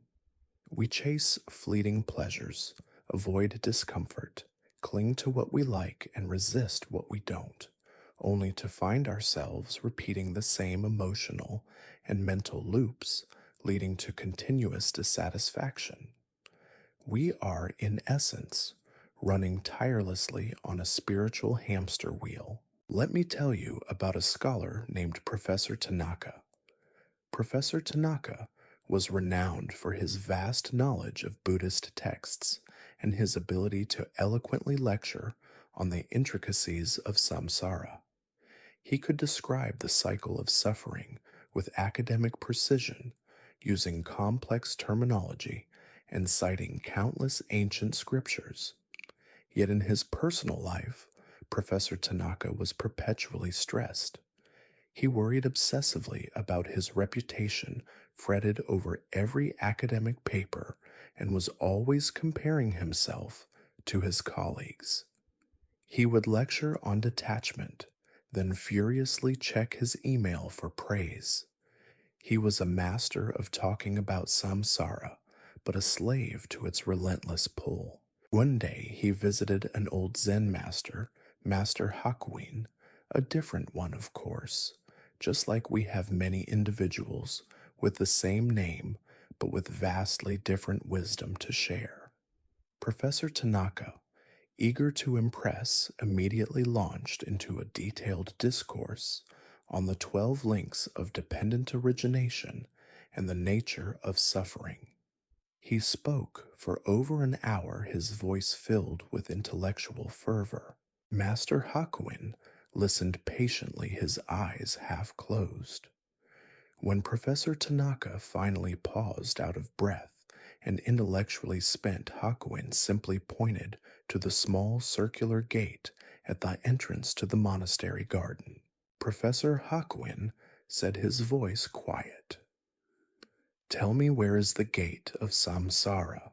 Professor Tanaka, accustomed to abstract intellectual questions, was momentarily stumped by the directness. He stammered, "Master, samsara is. It is the cycle of suffering, the endless round of existence, driven by craving and ignorance. It is not a physical gate, but a metaphysical concept, a state of mind." Master Hakuin chuckled softly. "Indeed, Professor, you speak of it with great understanding. But tell me, when you stand at that gate and you yearn to enter the garden of peace, what prevents you from stepping through?" Professor Tanaka, still clinging to his intellectual framework, began to explain. "Well, Master, it is our attachments, our delusions, our clinging to the self." Hakuin interrupted gently. "All true, Professor. But look, there is no lock on that gate. There is no guard standing before it. What truly keeps you on the outside spinning in endless circles of thought is your very expectation that there is a gate and that you need to find the key to unlock it or force your way through it. Samsara is not an external prison. It is the mind's relentless pursuit of something other than this moment, this breath, this simple gate. The cycle ends when you stop trying to find the exit and simply step through. This was a profound realization for Professor Tanaka. He had been so caught up in the intellectual conceptualization of samsara, so busy analyzing its mechanics, that he had missed the direct immediate experience of breaking free. He realized that his constant striving, his endless worries, and his ceaseless comparisons were precisely the running on the wheel he lectured about. The gate wasn't something to be found or unlocked. It was an invitation to stop his frantic activity, to release his conceptual grasping, and simply be. The teaching of Beyond the Gate of Samsara isn't about escaping reality or becoming indifferent to the world. It's about recognizing the repetitive, often self created patterns of thought and behavior that lead to suffering. It's about seeing that the illusion of control, the endless pursuit of external conditions for happiness, is what keeps us on that hamster wheel. Freedom comes not from fixing every problem, but from realizing you are already free. You just need to step off the wheel. Consider your sleep tonight. How often do you get trapped in the samsaric cycle of sleeplessness? You can't sleep, you worry about not sleeping. That worry makes it harder to sleep, which makes you worry more, and round you go. This is your mind running on the sleeplessness wheel. You analyze it, you blame yourself, you try to force sleep, all of which only tightens the grip of the cycle. Tonight, as you settle into bed, recognize this cycle. If the familiar patterns of worry or restlessness begin, simply observe them without judgment. There's the not enough sleep thought again. There's the what if thought. Don't engage with them, don't follow them, and certainly don't try to intellectualize them. Instead, gently, intentionally step off the wheel. Imagine your mind releasing its frantic grip, softening its edges. Realize that the gate to peace and deep sleep is not something you have to find, but something you simply step through by letting go of the need to understand, analyze, or control. Just breathe, just be, and allow yourself to drift beyond the gate into the boundless field of truly restorative rest. We've learned to step beyond the gates of samsara, recognizing the cyclical patterns that bind us. Now let's explore a teaching that is intimately connected to this liberation, the empty boat's journey. This principle illuminates the power of non resistance and how allowing life to unfold without clinging or pushing creates a profound inner peace and a more effortless path through existence. The empty boat's journey. Imagine a calm lake. A boat drifts peacefully across its surface, untethered, propelled gently by the unseen currents and breezes. There's no one rowing, no one steering, no one trying to force its direction. It simply glides in perfect harmony with the water and the air. Now imagine another boat firmly tethered to the shore by a rope. It strains against the currents and tugging and pulling, constantly resisting the natural flow of the lake. Which boat experiences peace? Which boat navigates effortlessly? This is the essence of the empty boat's journey in Zen. It's a metaphor for living without the burden of ego, without the constant need to control, resist, or cling. It's about letting go of the internal oars and sails and allowing yourself to be carried by the natural flow of life, recognizing that much of our suffering comes from our futile attempts to control the uncontrollable. Let me tell you about a master swordsman named Kenji. Kenji was highly skilled, but he was also prone to intense frustration. He obsessed over his technique, overanalyzing every move, trying to perfectly control every sword stroke. When an opponent moved in an unexpected way, or when a practice session didn't go exactly as planned, Kenji would become enraged, convinced that his lack of absolute control was a sign of failure. He was like the tethered boat, constantly fighting against the flow of his practice, and thus often exhausted. One day, Kenji approached his Zen master, who was simply sitting by a river, watching a small empty boat drift by. "Master," Kenji began, "my technique is precise, my strength is considerable, yet I often find myself battling against my opponents, and indeed battling against myself. How can I achieve true mastery, a state of effortless victory?" The master watched the empty boat drift further downstream. "Kenji," he said without turning, "do you see that empty boat?" Kenji nodded. "Now imagine," the master continued, "that you are standing on the shore and a boat with someone angrily rowing it crashes into your own boat. How would you feel?" "Angry master," Kenji exclaimed. "They would be reckless and disrespectful. I would rebuke them." "Indeed," the master said. "But now imagine that an empty boat drifting without anyone in it gently collides with your boat. How would you feel then?" Kenji paused. "Well," he mused, "I would feel nothing, or perhaps only slight annoyance. There would be no one to blame, no intention behind the collision. It would simply be a natural occurrence." The master finally turned to Kenji, his eyes reflecting the calm river. "Precisely, Kenji. That is the secret of true mastery and indeed of inner peace. When you encounter a collision in life, an unexpected event, a challenging person, a frustrated moment, if you meet it as if it were an empty boat, without assigning blame, without projecting intention, without fighting against what simply is, then you experience no anger, no frustration.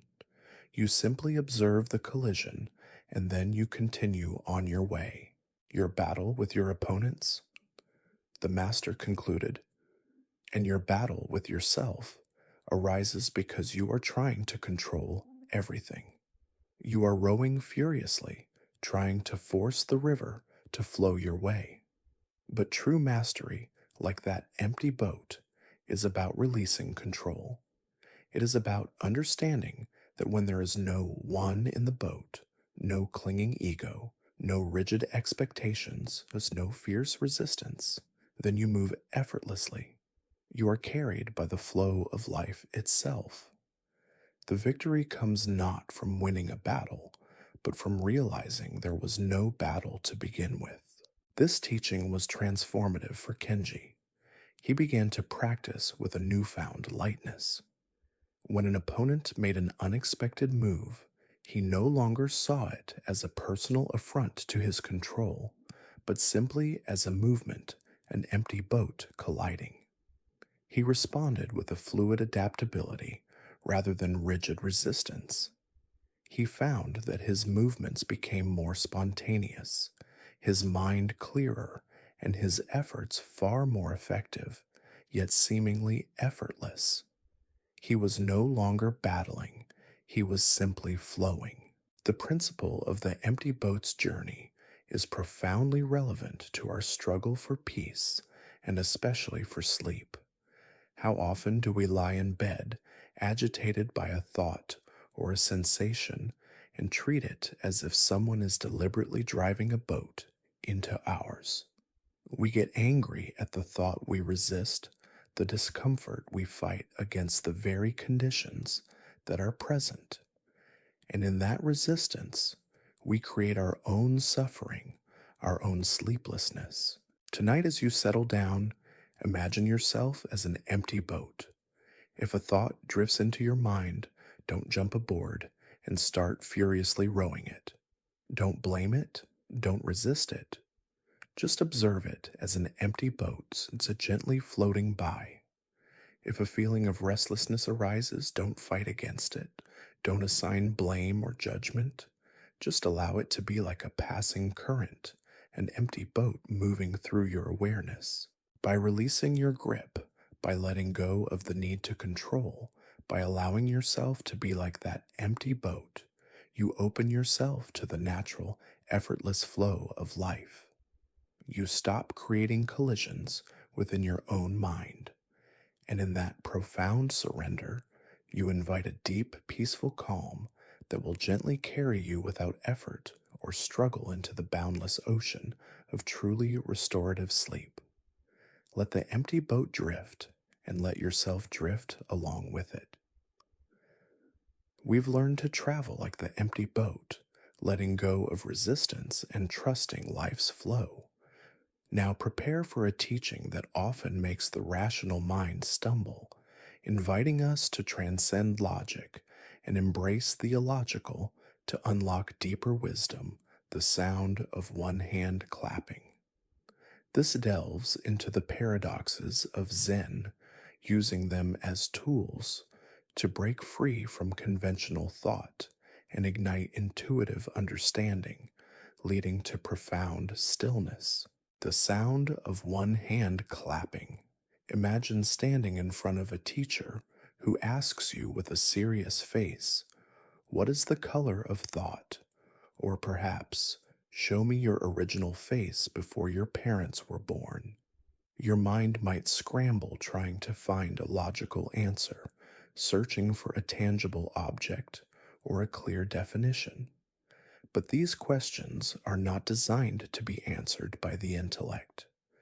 They are designed to exhaust the intellect, to push it to its limits, and then to reveal a space beyond words and concepts. This is the essence of koans in Zen Buddhism, and the sound of one hand clapping is perhaps the most famous among them.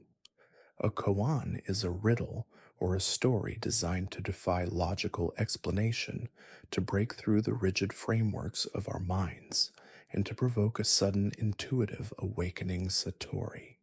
It's like being asked to pick up water with a sieve. The harder you try with conventional tools, the more you fail until you realize you need an entirely different approach. Let me tell you about a brilliant but overly analytical young student named Genki. Genki loved to study and debate. He could dissect any philosophical argument, quote ancient texts, and eloquently explain complex doctrines. He believed that enlightenment was a matter of intellectual understanding, of accumulating enough knowledge. His mind was a well-oiled machine of logic, constantly categorizing, analyzing, and rationalizing. He believed that if he could just think hard enough, he would figure out the secrets of the universe. Genki was introduced to the koan, "What is the sound of one hand clapping?" He immediately set about trying to solve it, logically. He tried clapping one hand against his leg, a dull thud. He tried waving it through the air, a whisper of wind. He tried to conceptualize it, to create a theoretical sound in his mind. He spent days, then weeks, agonizing over it, becoming increasingly frustrated. His intellectual tools, usually so effective, were failing him spectacularly. He was trying to catch wind in a net or describe silence with words. Finally exasperated and utterly defeated, Genki went to his master. "Master," he pleaded, his voice hoarse from endless mental exertion, "I cannot solve this koan. My mind goes around and around, but I cannot find the sound of one hand clapping. It defies logic, it seems impossible." The master, observing Genki's utter mental exhaustion, smiled gently. "Indeed, Genki," he said, "it is impossible for the logical mind to grasp. For weeks you have been trying to hear this sound with your ears and to understand it with your intellect. But the sound of one hand clapping is not an auditory sound. It is not a concept. It is what remains when all sounds cease, when all concepts dissolve. It is the sound of absolute silence, the sound of the universe, without the interference of thought. He continued, "You have been trying to climb a ladder that leads nowhere, a ladder built of your own intellect. But the answer to the koan is not found by climbing higher, but by letting go of the ladder entirely. When your logical mind gives up, when it exhausts itself in the face of the unanswerable, then and only then does something else awaken within you, an intuitive understanding, a direct perception that transcends words and logic. The sound of one hand clapping is the sound of your own mind completely free from the need to grasp or define." This was a profound breakthrough for Genki. He suddenly realized that his very effort to solve the koan was the barrier. When he stopped trying to intellectualize, when he released his grip on logic, a deep stillness arose. It wasn't a concept he understood, it was an experience he felt. He didn't hear a sound, but he heard the silence from which all sounds arise. Koans, like the sound of one hand clapping, are designed to short circuit our habitual ways of thinking. They force us to confront the limitations of our analytical minds, pushing us beyond the realm of dualistic thought, this, that, the right versus wrong, into a space of pure, non conceptual awareness. It's about opening to a truth that can only be known directly intuitively beyond words. This teaching is incredibly relevant to our nightly struggle with sleep. How often do we lie awake, trying to solve the problem of sleeplessness? We analyze why we can't sleep. We try to force ourselves to relax. We play mental games hoping to trick our minds into slumber. We try to grasp sleep with our logical minds, just as Genki tried to find the sound of one hand clapping. And the more we try, the more elusive it becomes.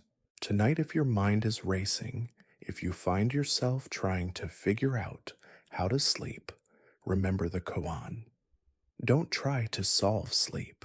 Don't try to grasp it with your intellect. Instead, allow yourself to release the need for logical understanding, the need to control the outcome. Let your mind exhaust itself, if it must, in its attempts to solve sleep. And then, when it gives up, when it surrenders to the unanswerable mystery of sleep itself, something else will awaken within you. Allow yourself to simply be in the present moment, listening not for a sound, but for the profound silence that underpins all experience.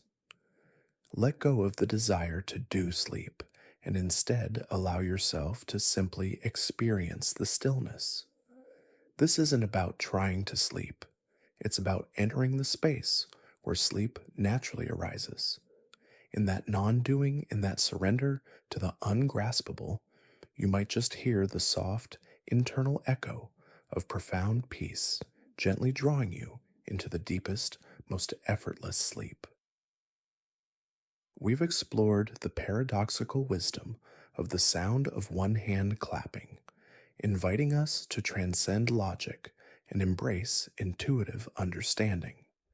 Now let's turn our attention to the very core of our being, the source of enduring contentment, the root of all joy. This teaching reveals that true happiness isn't something found externally, but is cultivated from within, independent of circumstances, a wellspring of peace that deepens with practice, the root of all joy. Imagine a person constantly chasing rainbows. They run from field to field, convinced that true happiness lies just beyond the next colorful arc. They might catch a glimpse of vibrant hues, feel a fleeting sense of excitement, but the rainbow always recedes forever out of reach. They are exhausted by the chase, never finding the pot of gold, because they are looking for something external that is merely an optical illusion, a reflection of light. This is often how we approach happiness in our lives. We believe joy is something out there, in a new possession, a perfect relationship, a grand achievement, or a specific outcome like perfect sleep. We chase these external conditions, convinced that if only we had them, then we would be happy. But Zen teaches us that true joy, profound and unshakable, is not dependent on external circumstances. It is an internal state, a root that grows within us, nourished by our presence and acceptance. Let me tell you about a wealthy merchant named Kenzo. Kenzo owned many businesses, lived in a grand house, and possessed all the material comforts one could desire. Yet he was perpetually restless. He was always striving for more, always comparing his wealth to others, always anxious about losing what he had. He believed happiness was a direct result of his possessions and achievements, and so he constantly chased new ventures, hoping the next deal would finally bring him lasting joy. He was a master of accumulation, but a stranger to contentment. One day, Kenzo visited a humble Zen monk who lived a simple life in a small hut, seemingly possessing nothing yet radiating an undeniable sense of peace and joy. Kenzo was bewildered. Master Kenzo inquired, unable to reconcile the monk's apparent lack with his profound contentment. I have everything a man could desire, yet my mind is filled with worry and dissatisfaction. You who possess so little seem to live in a state of constant bliss. What is your secret? Where do you find such joy? The monk smiled, his eyes twinkling. He picked up a small weathered stone from the ground. Kenzo, he said, tell me, where does the fragrance of this flower come from? He pointed to a wild orchid blooming nearby. Kenzo frowned. From the flower itself, master, from its petals, its essence. And where, the monk continued, does the sweetness of this fruit come from? He pointed to a small ripe berry on a bush. From the fruit, master, Kenzo replied, still puzzled. Indeed, the monk nodded. And yet, you believe your joy comes from your grand house, your many possessions, your endless achievements. You are constantly running after external things, hoping they will grant you joy, just as you might chase a mirage in the desert. But true joy, Kenzo, is not found in those things. It is like the fragrance of the flower, the sweetness of the fruit. It is an internal essence, an inherent quality of your own being, which arises from within. He continued, you are looking for happiness outside yourself, like someone trying to find the source of light by chasing shadows. But the root of all joy is not in what you have, but in what you are.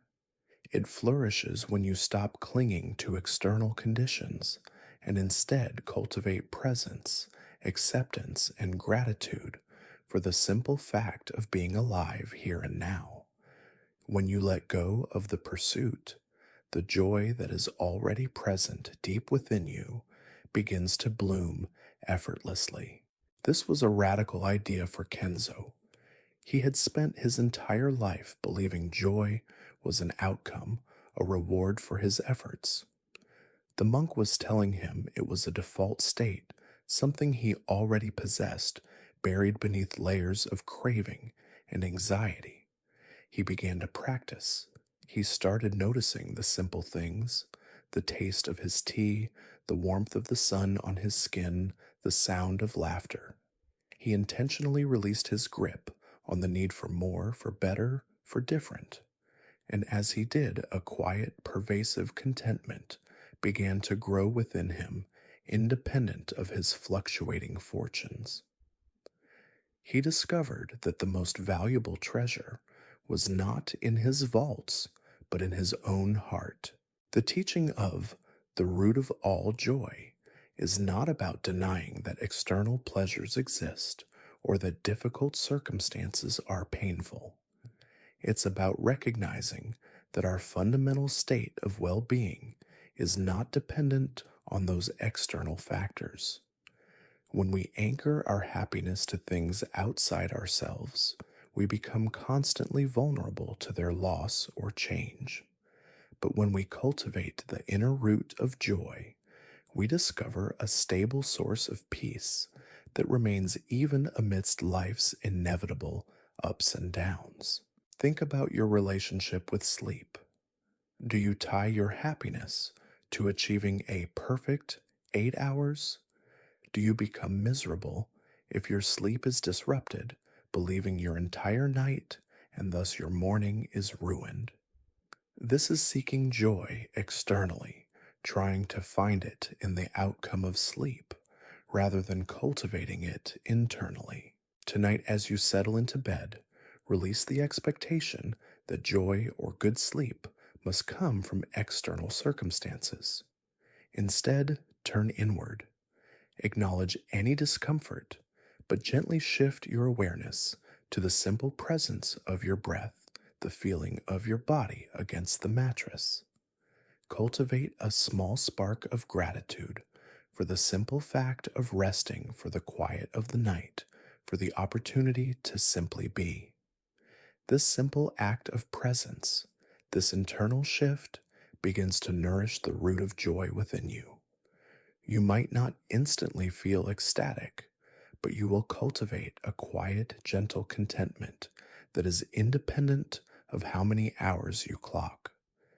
This internal wellspring of peace, nurtured by presence and acceptance, is the true root of all joy, and it will gently and effortlessly guide you into the deepest, most restorative sleep imaginable.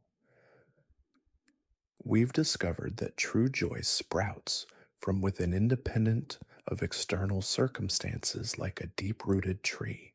Now let's embrace a teaching that encourages us to find beauty and completeness even in what appears broken or imperfect, the wisdom of the broken bowl. This principle illuminates how we can accept imperfection and transience, finding profound beauty and completeness in the cycles of creation and decay, which ultimately leads to a deeper sense of peace. The wisdom of the broken bowl. Imagine a beautiful ceramic bowl, handcrafted with exquisite detail, its surface smooth and perfectly formed. One day it slips from your hands and shatters into many pieces. Our immediate reaction is often dismay, a sense of loss, a desire to discard the broken fragments. We perceive it as ruined, its value diminished or destroyed, because it no longer conforms to our idea of perfection. But Zen offers a different perspective, epitomized by the Japanese art of kintsugi, which is the practice of repairing broken pottery with lacquer dusted or mixed with powdered gold, silver, or platinum. The philosophy behind it is that breakage and repair are part of the history of an object rather than something to disguise. The repaired piece is often considered more beautiful and valuable than the original, precisely because of this visible history of breakage and resilience. This is the essence of the wisdom of the broken bowl. It's about recognizing that imperfection, impermanence, and even breakage are not flaws to be hidden or despised, but natural parts of life's unfolding. True beauty and completeness can be found not in avoiding cracks, but in embracing them, seeing them as integral to the whole. Let me tell you about an elderly tea master named Shizuka. Shizuka was renowned throughout the land, not just for her skill in the tea ceremony, but for her profound tranquility and the simple yet powerful wisdom she imparted. Her most cherished possession was a tea bowl ancient and unassuming that had been passed down through generations. However, this bowl was not pristine. It had been broken many times over the centuries and lovingly repaired using the kintsugi method, its cracks tracing delicate lines of gold across its surface. Each golden line told a story of breakage and restoration. A young ambitious student named Hiroki came to study with Shizuka. Hiroki was a perfectionist, always striving for flawlessness in his tea ceremony, his calligraphy, and indeed in his entire life. He believed that any imperfection was a failure, a sign of weakness. When he first saw Shizuka's bowl, he was perplexed. Master Hiroki asked, pointing to the golden veins on the bowl, "This beautiful bowl has so many flaws. Why do you not replace it with a perfect one? Surely a master of your stature deserves only the most flawless utensils." Shizuka gently picked up the bowl, turning it slowly in her hands, allowing the golden lines to catch the light. "Hiroki," she said softly, "you see only flaws, but I see wisdom. This bowl, in its many breakages and repairs, teaches us the deepest truths about life and about ourselves. When it first broke, it might have been seen as ruined, but through patient repair, it became something new, something unique. The gold lines are not flaws, they are its history, its journey, its resilience.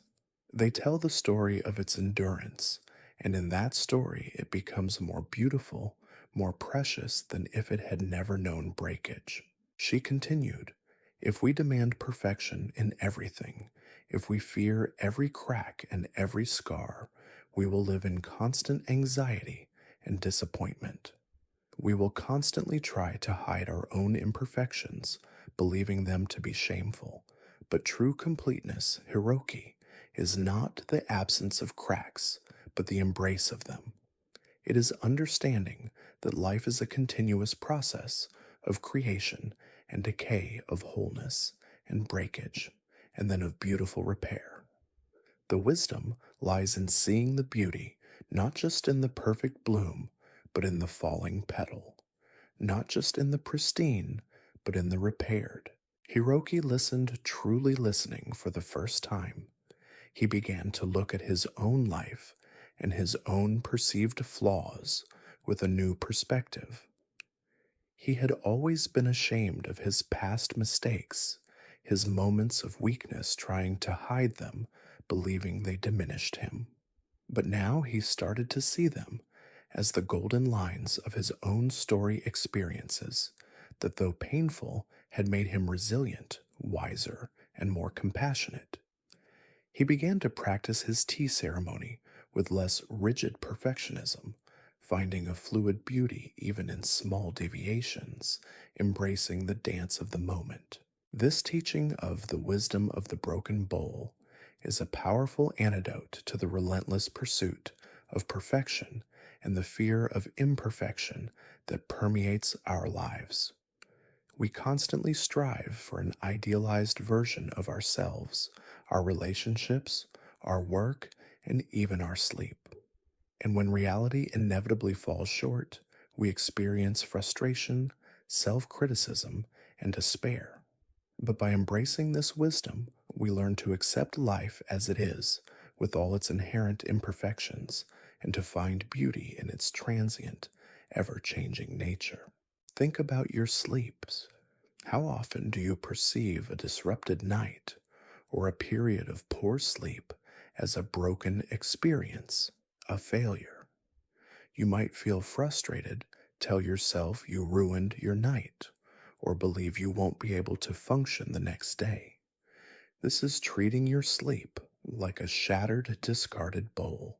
Tonight, if your sleep isn't perfect, If you wake up, or your mind races, or you experience any discomfort, remember the wisdom of the broken bowl. Don't fight it. Don't judge it as a failure. Instead, look at it with the gentle acceptance of kintsugi. See the cracks, the wakefulness, the thoughts, the restless moments, not as flaws, but as part of the unique tapestry of your night. Allow these experiences to be. Understand that true rest isn't about rigid perfection, but about cultivating peace, even within the ebb and flow of your sleep cycles. By embracing the entirety of your experience, the broken and the whole, you create a profound acceptance that allows for a deeper, more peaceful, and truly restorative sleep, recognizing the unique beauty in its imperfect completeness. We've learned to embrace the wisdom of the broken bowl, finding beauty and completeness in imperfection. Now let's explore a teaching that liberates us from rigid expectations and invites us to trust the spontaneous unfolding of our lives, the pathless path. This principle encourages us to let go of preconceived notions of where we should be going and to embrace the freedom of simply being allowing the journey itself to be the destination, the pathless path. Imagine a hiker with a meticulously detailed map, convinced that the only way to reach a mountain summit is by following the precise lines drawn on the paper. They meticulously adhere to the charted course, even when it leads through dense thickets, over treacherous boulders, or around beautiful vistas. They never pause to admire. They are so focused on the map that they miss the mountain itself and the unique unfolding beauty of the actual terrain. This is often how we approach our lives. We create mental maps, plans, goals, expectations for our careers, our relationships, our spiritual growth, and even our sleep. We believe there's a single correct path we must follow, and we become anxious, frustrated, or lost when reality deviates from our meticulously drawn lines. But Zen teaches us about the pathless path, the understanding that true freedom and awakening aren't found by following a predetermined route, but by living fully and mindfully in each moment, allowing the path to unfold as you walk it. The destination is not a fixed point in the future, but the very act of walking. Let me tell you about a restless young man named Hiroshi who desperately wanted to find his true calling in life. He spent years reading books on various philosophies, traveling to different monasteries, and seeking out renowned teachers, always searching for the right path, the definitive method, the single answer that would lead him to enlightenment and purpose. He was constantly asking, "What is the true path? Where should I go? What should I do?" He was a tireless seeker, but always felt lost because he was looking for a preordained route rather than simply walking. One day, Hiroshi came upon a seemingly ordinary old Zen gardener who was tending to a small wild patch of land, seemingly without any plan or design. He simply moved from plant to plant, watering here, pruning there, responding to the needs of the moment. "Master," Hiroshi asked, his voice filled with urgency, "I have searched far and wide for the true path to enlightenment. I have studied many maps, but none seem to lead me to where I need to go. Please tell me, where is the true path? What is the secret method?"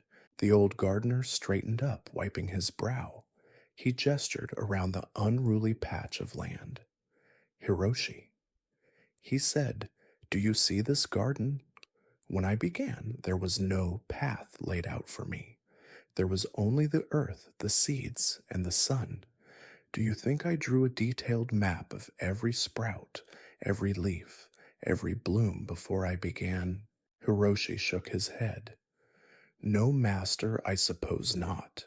It seems organic. Indeed, the gardener nodded. And yet, you expect your life, your spiritual journey, to come with a perfectly drawn map. You seek a path that has already been laid out, a precise set of instructions to follow. But the true path, Hiroshi, is not external. It is created by your very footsteps. There is no predetermined route. Every step you take, taken with awareness and intention, is the path. The secret method is simply to walk fully present without clinging to a destination and without searching for a map that doesn't exist. He continued, when you stop looking for the path, you realize you are already on it. When you stop trying to reach a destination, you realize that the journey itself, lived fully in each moment, is the destination. This is the pathless path, realizing that life unfolds not by following a rigid plan, but by responding with open awareness to whatever arises here and now. The true guide is your own intuitive response to the present moment, not a map from the past or a future expectation. This was a profound and liberating teaching for Hiroshi. He had been so focused on finding the correct way that he hadn't actually been living. He started to release his rigid expectations. He stopped agonizing over every decision, instead tuning into his inner guidance. He began to simply live each day, each interaction, each task with mindfulness and presence, trusting that the path would reveal itself in the very act of walking. He found that as he let go of the need for a map, his life became far more fluid, spontaneous, and joyously fulfilling. He discovered that true purpose wasn't a destination he had to reach, but an inherent quality of his own mindful presence.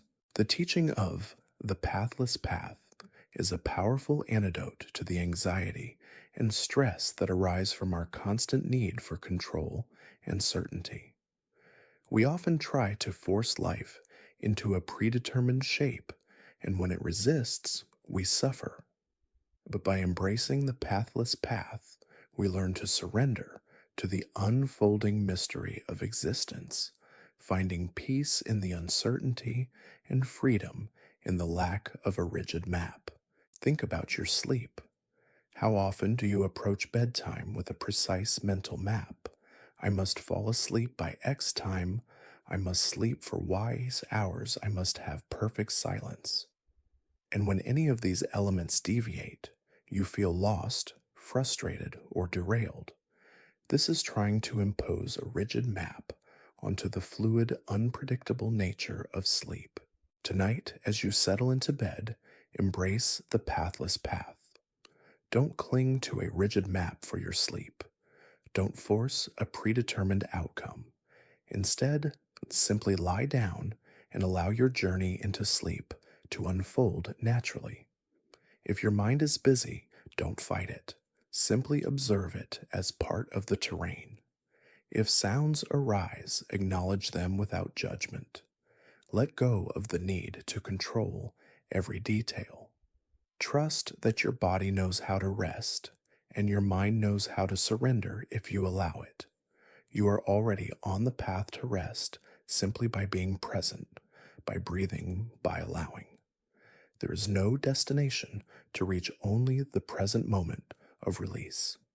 In this profound surrender to the unfolding pathless journey, you will find a deep, effortless entry into truly restorative sleep. We've embraced the pathless path, freeing ourselves from rigid expectations and trusting the unfolding journey. Now let's delve into a teaching that offers profound clarity, revealing reality as it truly is, unclouded by our mental projections, the mirror of no mind. This principle invites us to clear the clutter from our minds, allowing for clear perception and a profound stillness that mirrors the world without distortion. The mirror of no mind. Imagine a beautiful still pond on a perfectly calm day. Its surface is like a flawless mirror, reflecting the sky, the trees, and every passing cloud with absolute clarity and precision. It doesn't judge what it reflects, it simply shows what is. Now imagine that same pond when a strong wind whips across its surface, creating ripples and distortions. The reflections become blurred, fragmented, unrecognizable. The pond is still there, but its ability to reflect clearly is lost. This is a powerful metaphor for the Zen concept of no mind, or mushin in Japanese. It's not about becoming brainless or unconscious. Rather, it's about a state of mind free from clinging judgment and the ceaseless chatter of the ego. It's a mind that is open, spacious, and responsive, like a clear mirror or a still pond reflecting reality without distortion. Our ordinary minds are often like the rippled pond, constantly agitated by thoughts, worries, and preconceptions blurring our perception of what is truly present. Let me tell you about a highly respected calligrapher named Haru. Haru was admired for her skill, but she was also known for her intense focus and often her extreme self criticism. When she sat down to paint, her mind would be a whirlwind of expectations, judgments, and anxieties. Is this stroke perfect? Will my peers approve? I must not make a mistake. Her internal dialogue was so loud that it often clouded her ability to see the paper, the brush, or even the ink clearly. She often felt exhausted and frustrated, even after creating a beautiful piece, because her mind was so agitated. She was like a mirror constantly fogged by her own breath, unable to reflect clearly. One day, while struggling with a particularly important commission, Haru visited her old Zen master. She explained her dilemma, her frustration, and her relentless internal critic. The master listened patiently. Haru, he said, when you look into a mirror, what do you see? Haru blinked. I see my reflection, master, and whatever else is before it. And does the mirror judge your reflection? The master asked. Does it say, oh, this nose is too long, or this hair is too messy? Does it cling to one image and refuse to show another? Haru paused, considering. No, master. It simply reflects what is, without judgment, without clinging. Precisely, the master nodded. Your mind, Haru, is like that mirror, but you allow it to become clouded by your expectations, your judgments, your fears of others' opinions. You constantly ripple its surface with shoulds and should nots, with self criticism and future worries. And when the mirror of your mind is rippled, how can it clearly reflect the beauty of the brush, the flow of the ink, or the true essence of the character you wish to paint? He continued, the state of no mind is when your mind becomes like that still mirror. It is free from the ripples of thought and emotion. It is not empty but profoundly clear. It simply reflects what is without interference. When you practice calligraphy with a mind like this, the strokes flow spontaneously. The beauty emerges effortlessly, not because you are trying to make it happen, but because your mind is no longer getting in the way. There is no you trying to paint. There is only the painting happening through you. This teaching was a revelation for Haru. She had always believed that intense mental effort and self criticism were necessary for perfection.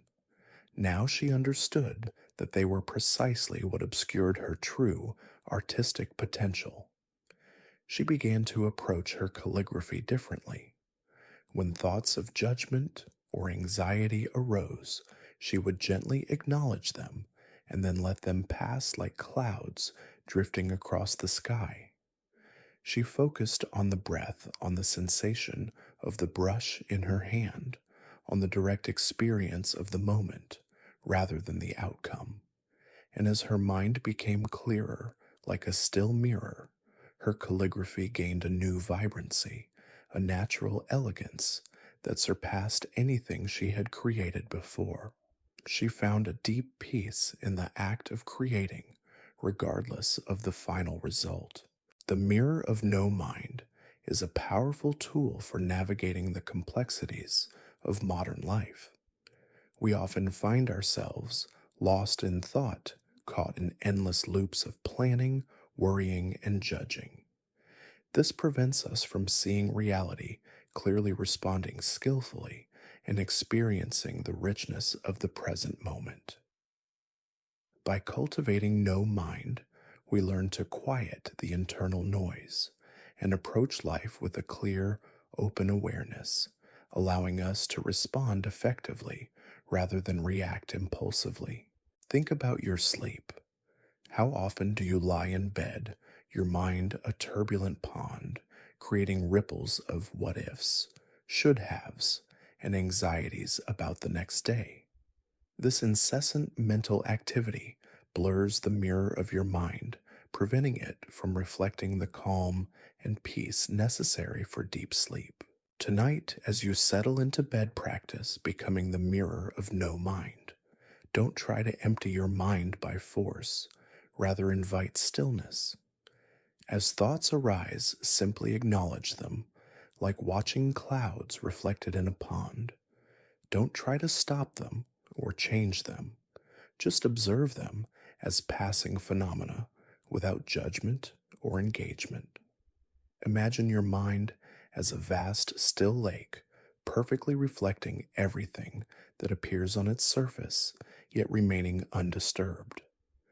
With each gentle breath, allow the ripples of thought to settle. Allow the surface of your mind to become calm and clear. In this clarity, in this spaciousness, your entire being will relax, and you will effortlessly drift into a profound, restorative sleep, reflecting the deep peace that is always present within you. We've polished the mirror of no mind, allowing for clear reflection and profound clarity.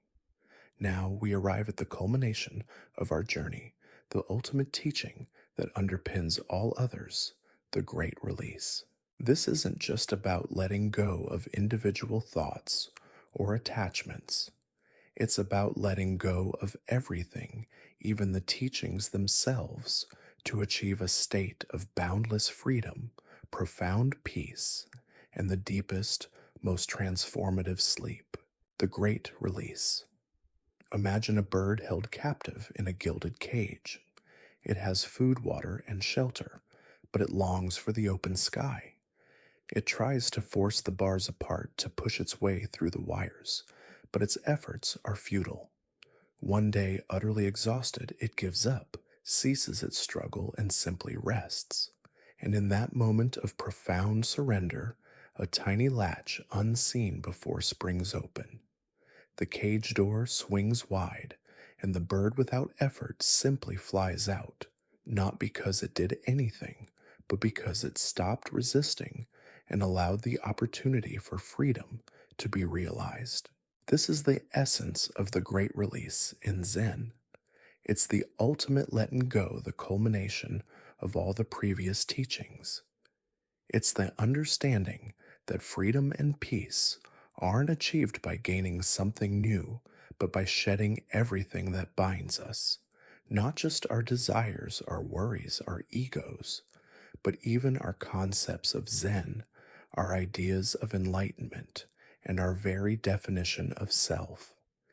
It's about letting go of the cage of our own making, often built from our beliefs and expectations. Let me tell you about Master Ikkyu. Ikkyu was a Zen master who was as unconventional as he was profound. He shunned formal titles, often behaved contrary to expectations, and loved to challenge his students' rigid thinking. His final days were spent in quiet contemplation, but his teachings continued to resonate through his directness. A group of his most devoted disciples gathered around him as he lay on his deathbed. They were filled with grief, but also with questions.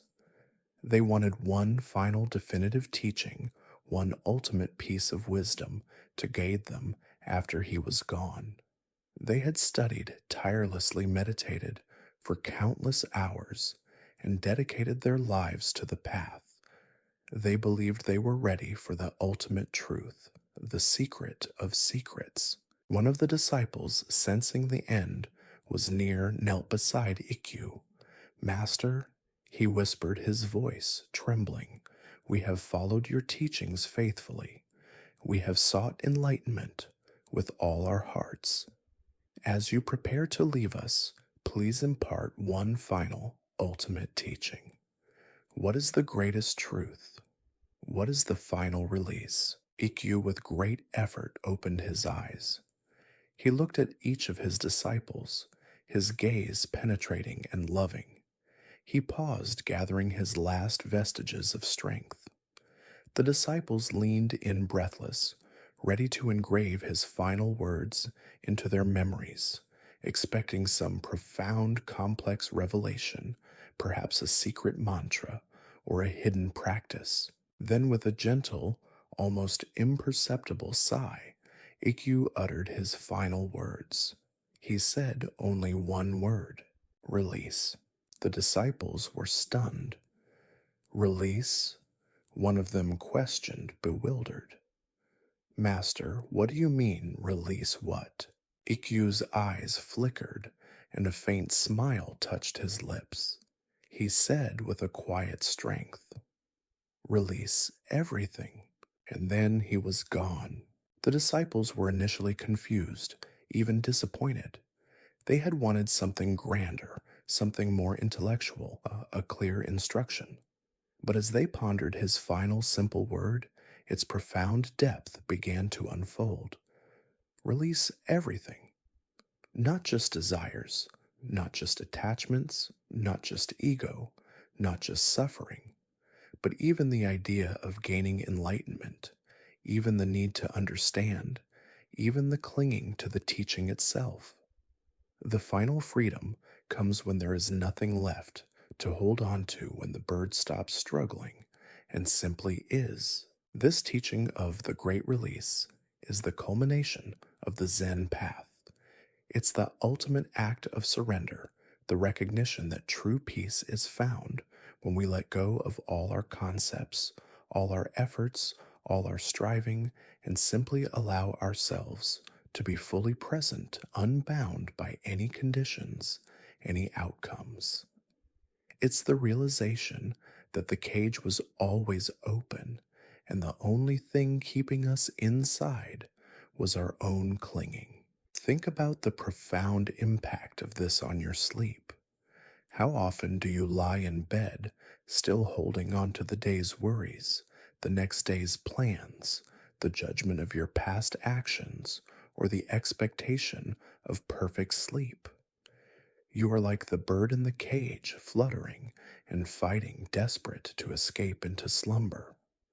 But the more you fight, the more elusive sleep becomes. Tonight, as you settle in, remember Ikkyu's final teaching: release. Release the day, release the thoughts, release the worries, release the need to be perfect, release the expectation of perfect sleep, release the very idea of needing to do something to fall asleep. Just allow yourself to be. Imagine every breath as a gentle letting go, a soft exhalation that carries away any remaining tension, any lingering thought, any shred of resistance. Allow yourself to be utterly empty, like that clear mirror of no mind, like the empty boat drifting freely. As you consciously and gently release, feel the deepest parts of your being relax. Feel the space that opens within you. Feel the effortless weight of your body sinking into the bed, not because you are making it sink, but because you are releasing the energy that held it up. In this profound state of ultimate release, your mind will quiet your body, will soften, and you will effortlessly, beautifully, and completely drift into the most profound and restorative sleep, free from all striving, free from all attachment, free from everything. And so we come to the gentle close of our journey together tonight. As the last echoes of these ancient stories settle within you, feel the spaciousness they've created, the quiet confidence that hums beneath the surface of your awareness. The wisdom isn't in memorizing the tales, but in allowing their essence to permeate your very being, to gently guide you towards an ever deepening state of peace. Let the silence around you now embrace you, a soft blanket woven from the threads of ancient teachings. Feel your body becoming heavier, sinking deeper into the warmth and comfort of your resting place. Release any lingering thoughts, any small anxieties, like soft whispers carried away by the night air. There is nowhere to go, nothing to do, nothing to achieve. Just this moment, this breath, this profound letting go. Allow your eyes to grow heavy, your muscles to soften, your mind to become a still, clear pond, reflecting only the calm of the night. Drift now effortlessly into the boundless ocean of deep, transformative sleep where true rest awaits. Good night. End of script. Good night.